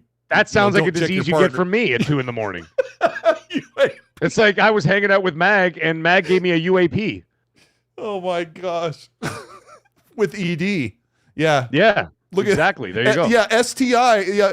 Well, what happened? I got an STI. Well, what, the WRX, or did you get the good model, Subaru STI. Isn't that what it's called? The Subaru WRX STI edition or whatever? Yeah, I feel bad for those guys driving a Subaru. Which ones you get? I know. I got the clap car. I know. Yeah. How are we going to timestamp this? I apologize if you're still here putting up with our nonsense. Let me get back. Hey, man. Let me do this to get back into the gaming news. You guys are amazing. Hit the like button if you're here. We appreciate you. Mag and I don't often get a chance to just kind of riff, and we're idiots. We love you. The game adaptation newscast. He just said, I stood near Mag at the bar and got a UAP. There you go. See what happens? I told you not to stand that close. You're taking a I warned bar you. napkin, and you're like, UAP. I warned you, but you didn't listen. You didn't listen. Ice Cold Cabbage, thank you so much for the £2 super. Says next Xbox made by Asus, MSI, Lenovo with Steam. Right. I think so. I mean, I think that's the plan. That seems to be there seems to be some kind of a partnership going on there. They were supposed to say something back in it is January still, but earlier in January when they had that show, they were supposed to go more in depth with it, but they did not. And that was a little bit disappointing because I really thought they were. And, but hey, it is what it is. We'll find out. If we find out news before they drop anything, we'll obviously tell you about it on this show. Yeah. And I'll be covering that in videos. I've heard nothing. Yeah, when some of that stuff starts to leak, like spec plans or hardware plans, I'll be covering it in depth on the channel. But I would guess that if you see a third-party Xbox, like, let me just use one brand name so we can just get through it. Like Asus is going to make a couple of consoles that are certified by Xbox. Expect one that's lower spec than the actual Xbox console. Expect Xbox to make their own and also lean on other people to make their own certified your games work here, full stop. And also one that's even more powerful than what Xbox offers. I think that's kind of the future, having a choice like, look, I'm going to go with this one because it has more power. I don't care. I want to spend the extra money. We'll get into that. That stuff's not going to start breaking for another year or so. It's going to be a while. Yeah. It's going to be a while. Make it simple. The $2 super chat says, thank you. Make it simple. It says, Wukong runs like crap on PC. It's not the Series S problem. Well, yeah, I mean, we covered this a few weeks ago. The Turk did some really great hardware tests with limited RAM, like the Series S. There might be parts later on in the game that would have trouble running on his Series S style build. But Wukong's main problem is they took a bag from PlayStation and they're not optimizing the game properly for PlayStation or PC. So expect the same for Xbox, whether it exists there or not. So that's if it's having problems on the PC and the Pro and it's still not performing up to snuff, it's not going to perform on the Xbox as well. So I wouldn't expect miracles from that game. I don't know. I mean, the people that I know playing it are enjoying it, and then some people are just like, I can't get past the performance. So okay, well, Fonz had the same problem on his 3080. He has a $4,000 PC, top of the line CPU, at the top of the line right now graphics card. Before you get, I'm not a boss rush guy, so it was never really on my radar. It looks great. It looks fantastic. I'm like, well, this looks like a fantastic game. Sold 10 million, 11 million copies. It did incredibly well. China really helped with that. China. I thought of his voice when you said that. Sorry, I can't do his voice. But Fonz didn't hate it, nerds. He loved it, but he said the end the game just kind of falls apart, and he gave it like an 8.5. The boss rush. I'm not a boss rush guy. So Magnum. Yeah. What is he saying? He said Fonz whines about everything. That is a true story. So does Gaz, and so does Risket for the Biscuit. So I'm going to say that. Yep. Great show, guys. Oh, just as I insult Risket, he actually gives us a compliment. Take it back really quick. Hurry! It's the internet. There's lag. I don't take anything back. Meg, I'm going to ask you. Sure. What did you dive into about what Phil Spencer said on these interviews? Did you get a chance to watch Paris and Danny's interview? Yeah, I watched it. Yeah. Okay, what did you glean from it, if I may so use the word glean? Tell the honest. What did you get from the Paris and Danny interview that's worth us chit-chatting about here on XC Everything- Podcast Live. Everything that I already said last year is exactly what Phil is starting to say now. Yeah. And he's being a little bit more open about it. I think that now the cat is slowly coming out of the bag a little bit more. It's funny to me, and I'm still not happy with a lot of people out there who took my story, poo-pooed me, and then turned around and then put it on their channels and in their articles, and saying, "Hey, guess what? Halo is coming to PlayStation, and Gears is going, and Starfield is coming to this and that." And I'm like, "Oh, okay, I see how it is." So you're grifting for yourselves. So I have a personal vendetta with some of them, and I never really liked the legacy media anyway. Fake news. I never really liked them anyway, and I certainly don't like a lot of reporters, or what you want to call them. Anyway, the point is that this was nothing new. It was just reaffirming what we had already talked about for an entire year.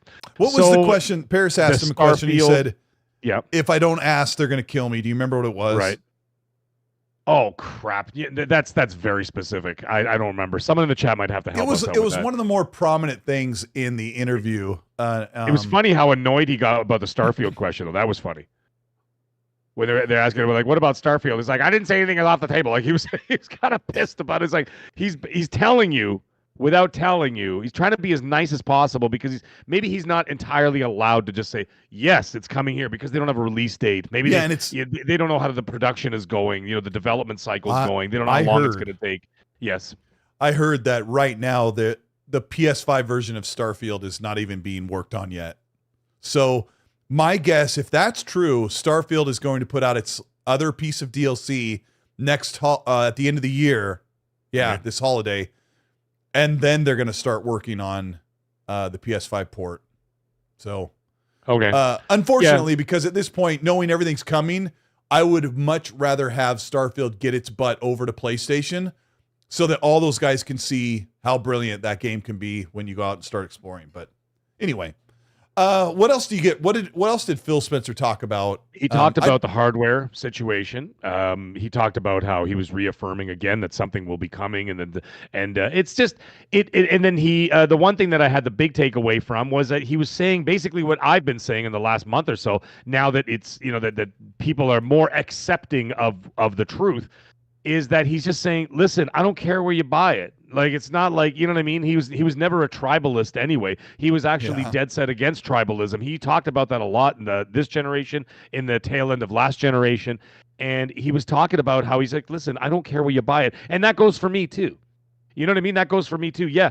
You could say what you want and whatever. Okay. But you know what? If I decide my wife wants to play Doom, she doesn't own an Xbox. If I decide to buy Doom, I'll play it on Game Pass because I got it right here. Mm-hmm. However, if I decide to buy Doom on my PS5 Pro, right, and I'm playing it there, and she's playing it, whatever, I don't need anybody from the community to go because of the choice of where I did it. Yeah. If you are that hardcore of an Xbox fan and you're worried about their finances, which you shouldn't, but if you are one of those people and you're sitting there counting their money. Yeah, you're counting their money, worrying about them making money, and all these podcasts. We're like, well, how much money are we making? I'm like, you're not making anything. They are. So knock it off. Then you shouldn't really care. 70% of that sale is going to Microsoft anyway. So if you're that kind of person, you're sitting there and you're counting their ducats. Well, then guess what? It's just as it probably behoove them to buy it on the other console anyway, get 70% of that sale as opposed to the Game Pass sub. So, I mean, I'm just saying for a 1 month sub. And I'm just saying it just that's depends just on the how long they reality stay on Game Pass. The problem with their roadmap having so many games that once somebody goes, I'm going to go the Game Pass route, it's going to be hard to leave. Now, you left over the summer last year because they didn't have anything. And I defended you because you said, why am I going to pay $20 a month or whatever it is in Canadian? Why am I going to pay that when there's no games coming out on the service that I want? But now you look forward, just like you said an hour ago, right? You look forward from now until the summertime. I'm still playing Ninja Gaiden. Yeah, you got tons and then to play. We've got Avowed is going to wait, but I'm going to do South of Midnight, and then right into South of Midnight Expedition 33, and then right from there, right into Doom. Yep. Like I said, if my wife wants to play Doom, then I'll buy it. Then I'll buy it on the PlayStation 5 Pro, and then I'll play it there as well. Yeah. And then she can play it. She can play it on her PlayStation, whatever. And then from there we decide. You know what I mean? And then like from there, it's like piecemeal. If I want to play it on Game Pass, because like for example, Call of Duty, I will play Call of Duty. I haven't bought it for the PS5 Pro, even though it's enhanced for the PS5 Pro. I haven't bought it there. I've been playing it on the Xbox, and there's a reason why. The reason why is because of the community. I've got over 1,000. I've got thousands of followers on my Xbox, and I play with the community. Right? I have a small community on the PlayStation side, maybe about 400 or 500 people, but nowhere as many as the Xbox side, right? So if I want to go out there, I actually had someone reach out to me the other day saying, "Yo, Mag, when are you jumping back into COD?" And I'm like, I haven't played it in a couple of weeks, but I'll jump back in soon, and we'll play some zombies. We're gonna get those zombie achievements, right? And so things like that. So I'll jump back over there, and I'll play Call of Duty there, and I'll probably always play Call of Duty over there.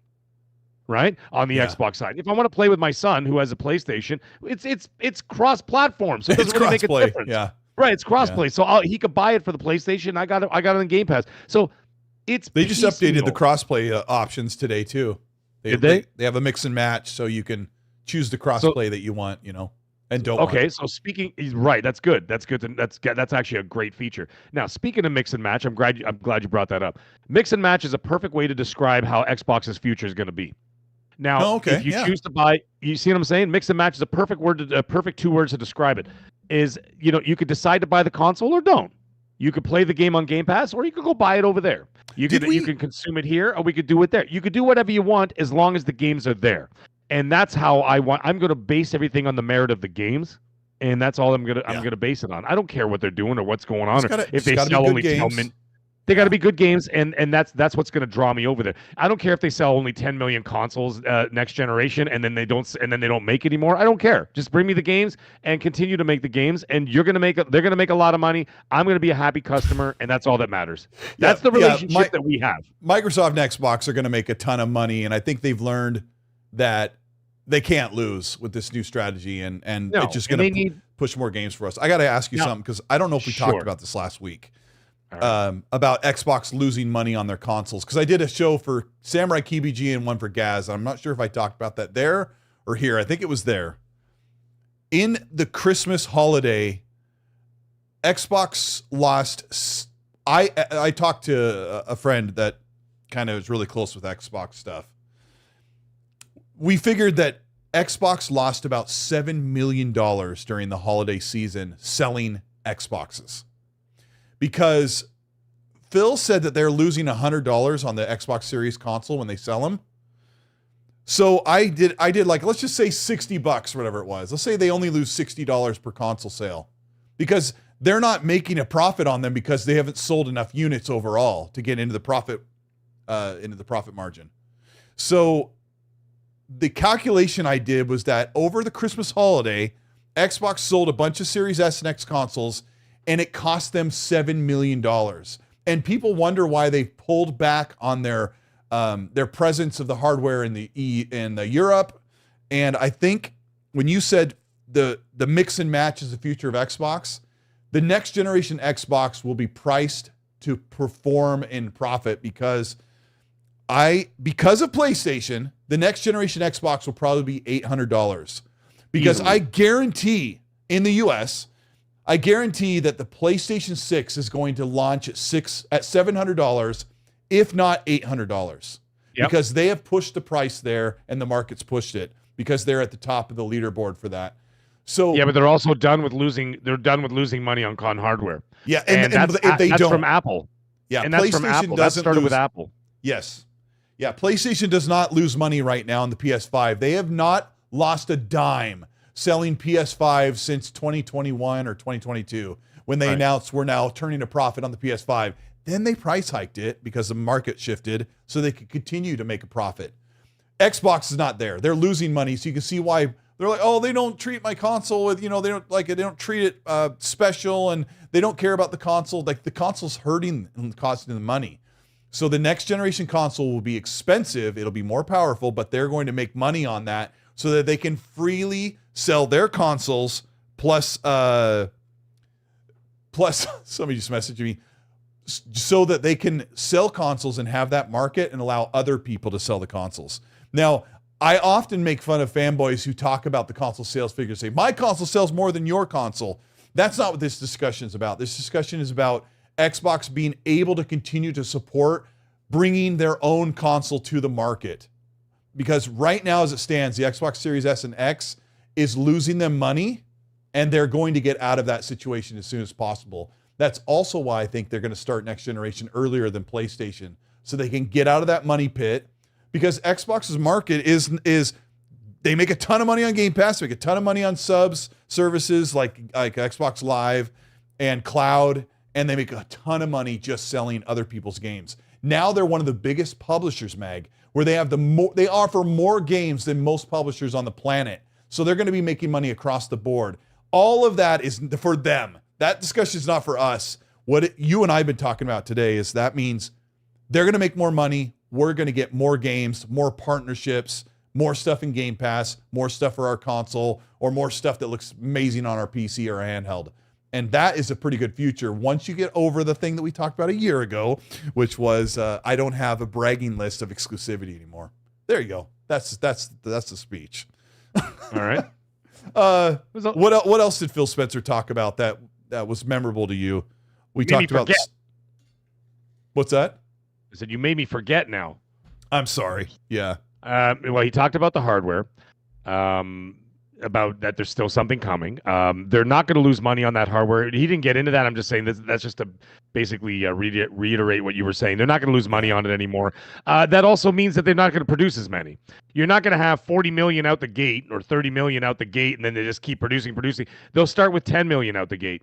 12 million out the gate, especially if the hardware sales are dwindling as they already are, and especially in certain regions, and they started pulling the hardware back, and they're like, you know what, there's no point selling it out there. Their goal eventually is the cloud. The cloud for them is a huge profit margin for them, because then they don't have to make any hardware, no R&D, no production, no factory costs, no shipping, no anything. All they have to do is just transfer A to B digitally, which takes nobody, not even a human needs to do that. That's all done by AI. Done. And then just transfer all the stuff over there, and boom, there you go. You can just go play whatever, and then you get the monthly active users, and that's all there is. That's all there is to it. Someone in the chat said that. All it is, it was actually here. Loop 73. They're looking at monthly active users. That's what they're interested in. All right? So is PlayStation. And, them too. But PlayStation is still selling a lot of hardware. They're still going to continue to make it. Apparently, they're on pace to outpace the PS4. So fine, go, keep doing it, and then that's only going to increase when Grand Theft Auto comes out, because they are the market leader. They are more casuals know the name PlayStation, especially in other regions of the world.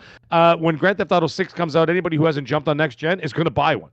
And then you're going to see a spike across all the board. You're going to see it on Xbox. You're going to see it on PlayStation. However, you're going to see more on PlayStation.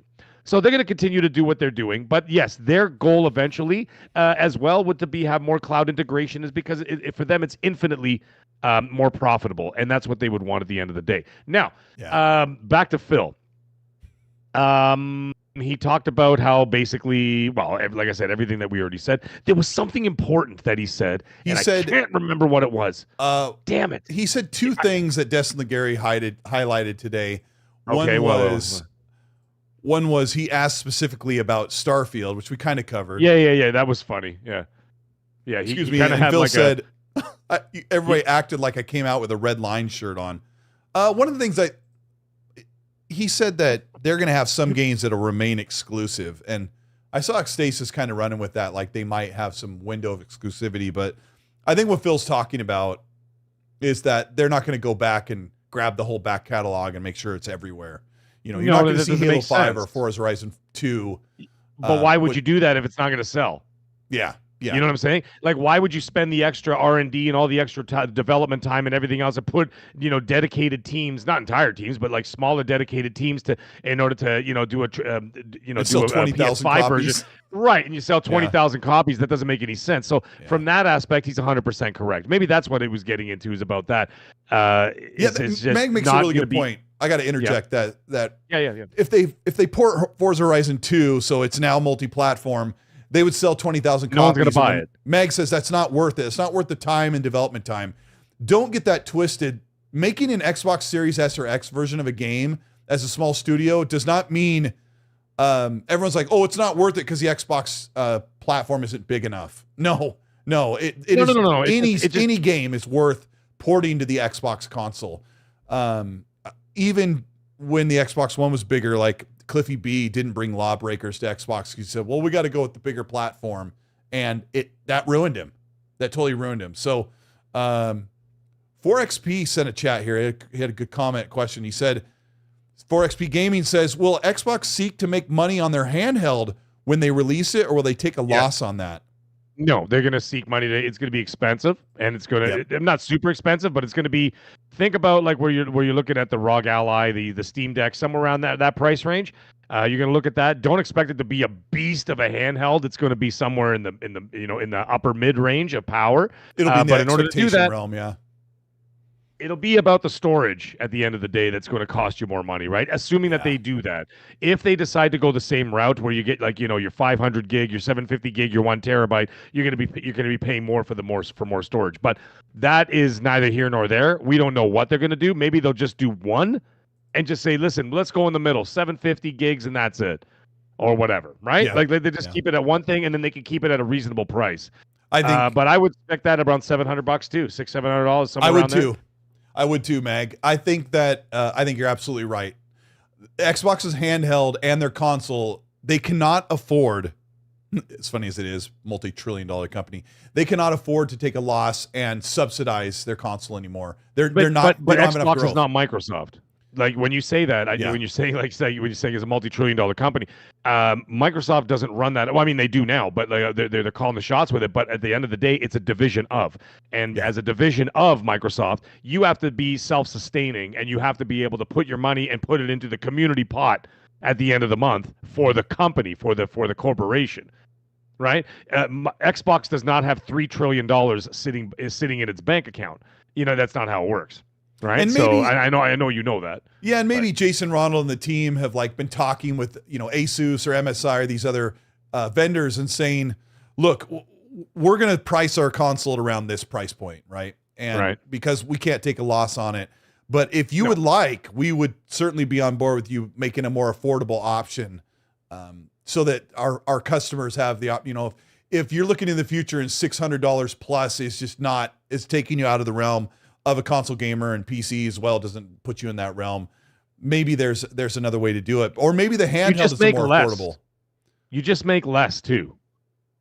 You know what I mean? Like you make it based on the demand of the product. Doesn't mean you stop making the product, because you price it at the demand, right. And if you're not losing money on it, right? If you're not losing money on peripherals, then go ahead and make all those peripherals, because at the end of the day, it's a wash. You're not losing cash by doing it. Like PlayStation has a ton of peripherals. They're tearing a page right out of Apple's book. Mm-hmm. They got earbuds. They got headphones. They've got Ultra headphones. I just bought them actually. Even Xbox's peripherals sell like hotcakes. Like their controller market is unbelievable.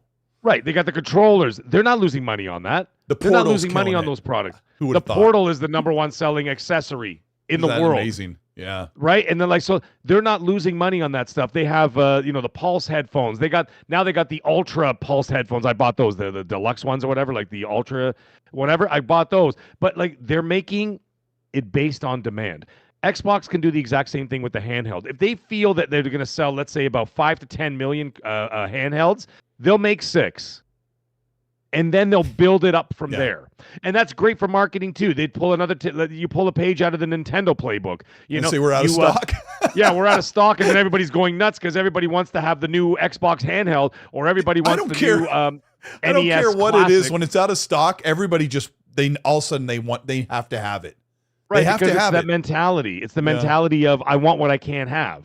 Right. Yep. And then all of a sudden, let's say that becomes the big news of the year. Let's say you make 6 million, but the demand is there. 6 million Xbox handhelds.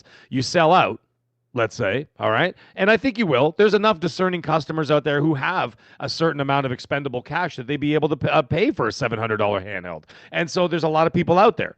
Even if there's a lot of people also saying, oh, I can't afford that. for everyone that says that, there's still another person on the other side that says I can't afford that, and they will buy that. Yeah, Malik says they're not selling 2 million handhelds. They might. Remember, I tried to remind you guys. I'm just pulling numbers out of my ass. By the way, yeah. I'm not saying 5-6 million. I'm just trying to give nice, even numbers that I can work with. They might, because what Malik was forgetting, the plan for the Xbox handheld is to play every game like Lenovo does, right? Right. Or the ROG Ally. Yeah. Sorry, I knew what you meant. Yeah. Plus, it would play every game, plus all available Xbox back compat and Xbox Series and next generation Xbox. And plus, aren't you also gonna get Game Pass on there as well? Yeah, it'll be all integrated. You're gonna get your future games. You're gonna get day one releases. You're gonna get all that stuff. It's gonna be cross whatever. I was supposed to say cross contaminated. That's not what I meant. SDI, cross compatible. Yeah, it's gonna be an SDI. An SDI handheld. What I'm getting with all your products is if the Xbox handheld is a great piece of kit, it will have more games than any other handheld because it will have Xbox's library as well as all of the PC games. Now, I know you're going to say, well, all of Xbox games are already on PC. It's like, no, there are, even if it's just the 600 Xbox original 360 back compat titles that are not on PC. Like almost all of those are not available on PC, especially not available to buy now. And the best part is if you played on an Xbox, all of your entitlement, your progress, your achievements, all of that is there. Like you can't do that on a Steam Deck or the next Lenovo Go or whatever is in the future. I know it may not sound like an amazing thing, but if you're a guy who wants to buy a handheld and someone just says, look, you get all of that on the Steam Deck, plus you get even more on the Xbox handheld. There's even more games available to you.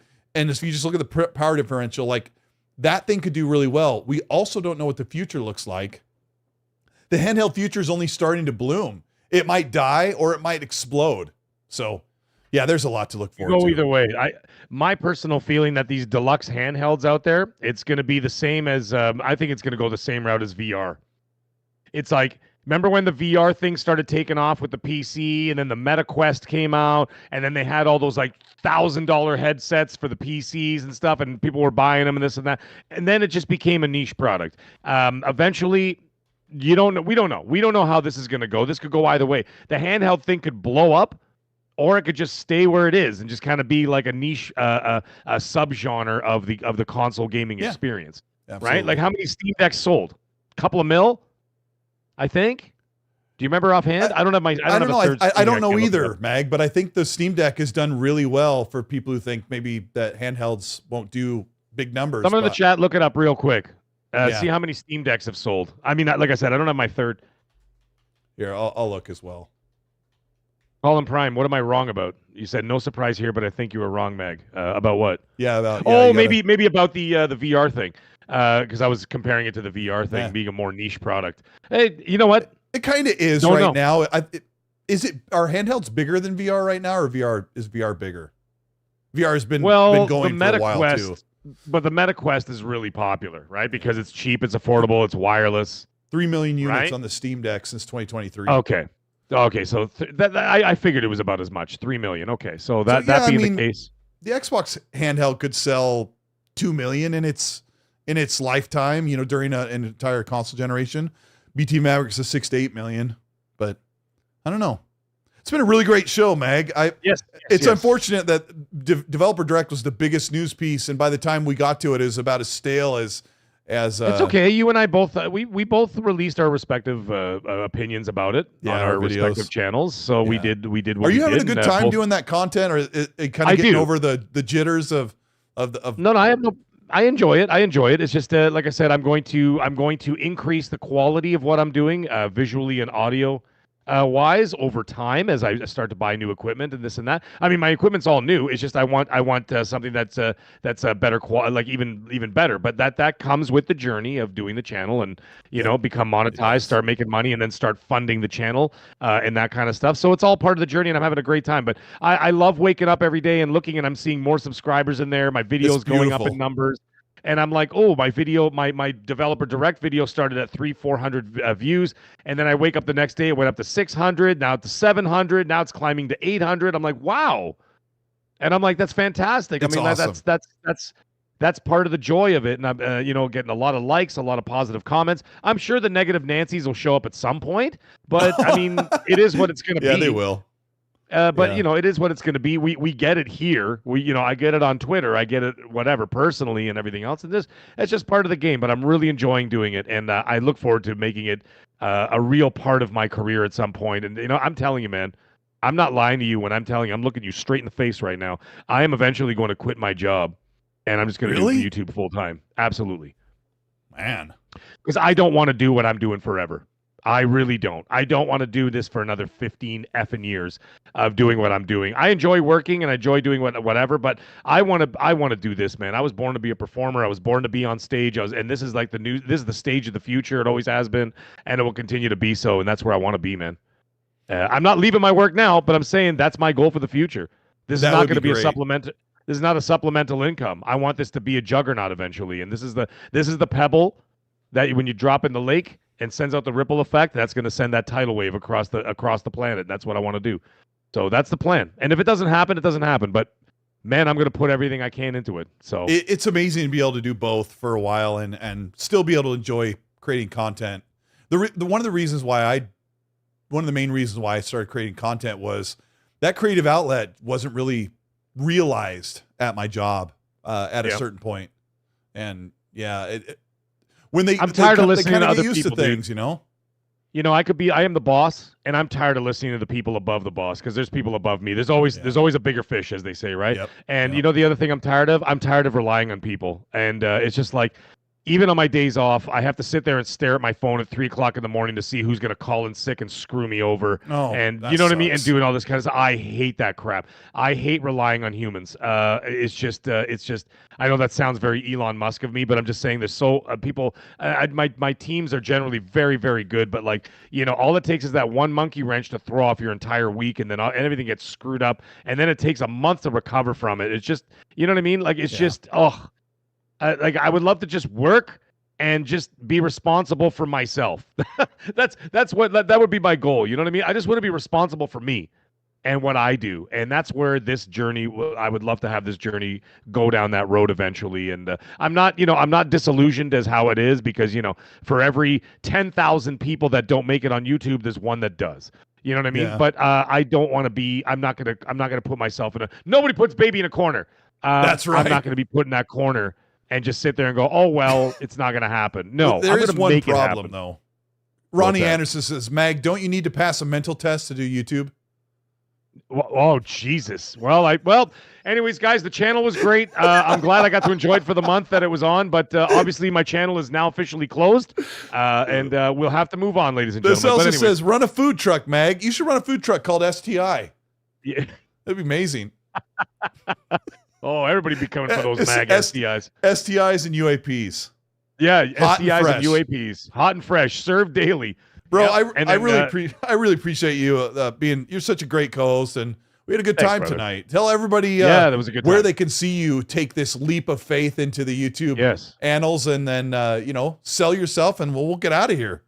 All right. Well, obviously, you can find me on YouTube at The Mag Show. That's just look it up at The Mag, or you'll see the description down below. You can find my channel down there. I'll be launching a new video this week, probably tomorrow. Every Wednesday, I'll be streaming with my wife. That's we play games together. It's called Till Death Do Us Part. Every Friday, I play with my son, and that's Mag and the Wolfman. We'll be playing different games. I'll be playing Space Marine 2 with my wife on Wednesday. This Friday, I will be playing It Takes Two in celebration of Split Fiction that's coming out in March, the other game from the people who made It Takes Two. So we're playing that until that game comes out. So you can find me there. You can find me on Twitter. Of course, all the links are down below. Anyways, it was a great show. Awesome time. Don't forget, guys, go to 4xpgaming.com. Get some of that awesome sauce, ladies and gentlemen. And we'll see you guys all next week. Colt, thank you very much for another great show. We'll talk to you all real soon. Much. Hit the like button on your way out, and appreciate it. I'm going to leech and reach out to the people that won Indiana Jones coins last week. Thank you guys so much for all you do. Also, tell me in the comments or socials to make another video, but I'm going to be busy playing a brand new game starting Wednesday, so maybe I'll get something done before then. Thanks so much, Mag. Rest up, and I will see we'll see you guys next week. We'll see you guys all next Later. week. Bye now. Awesome.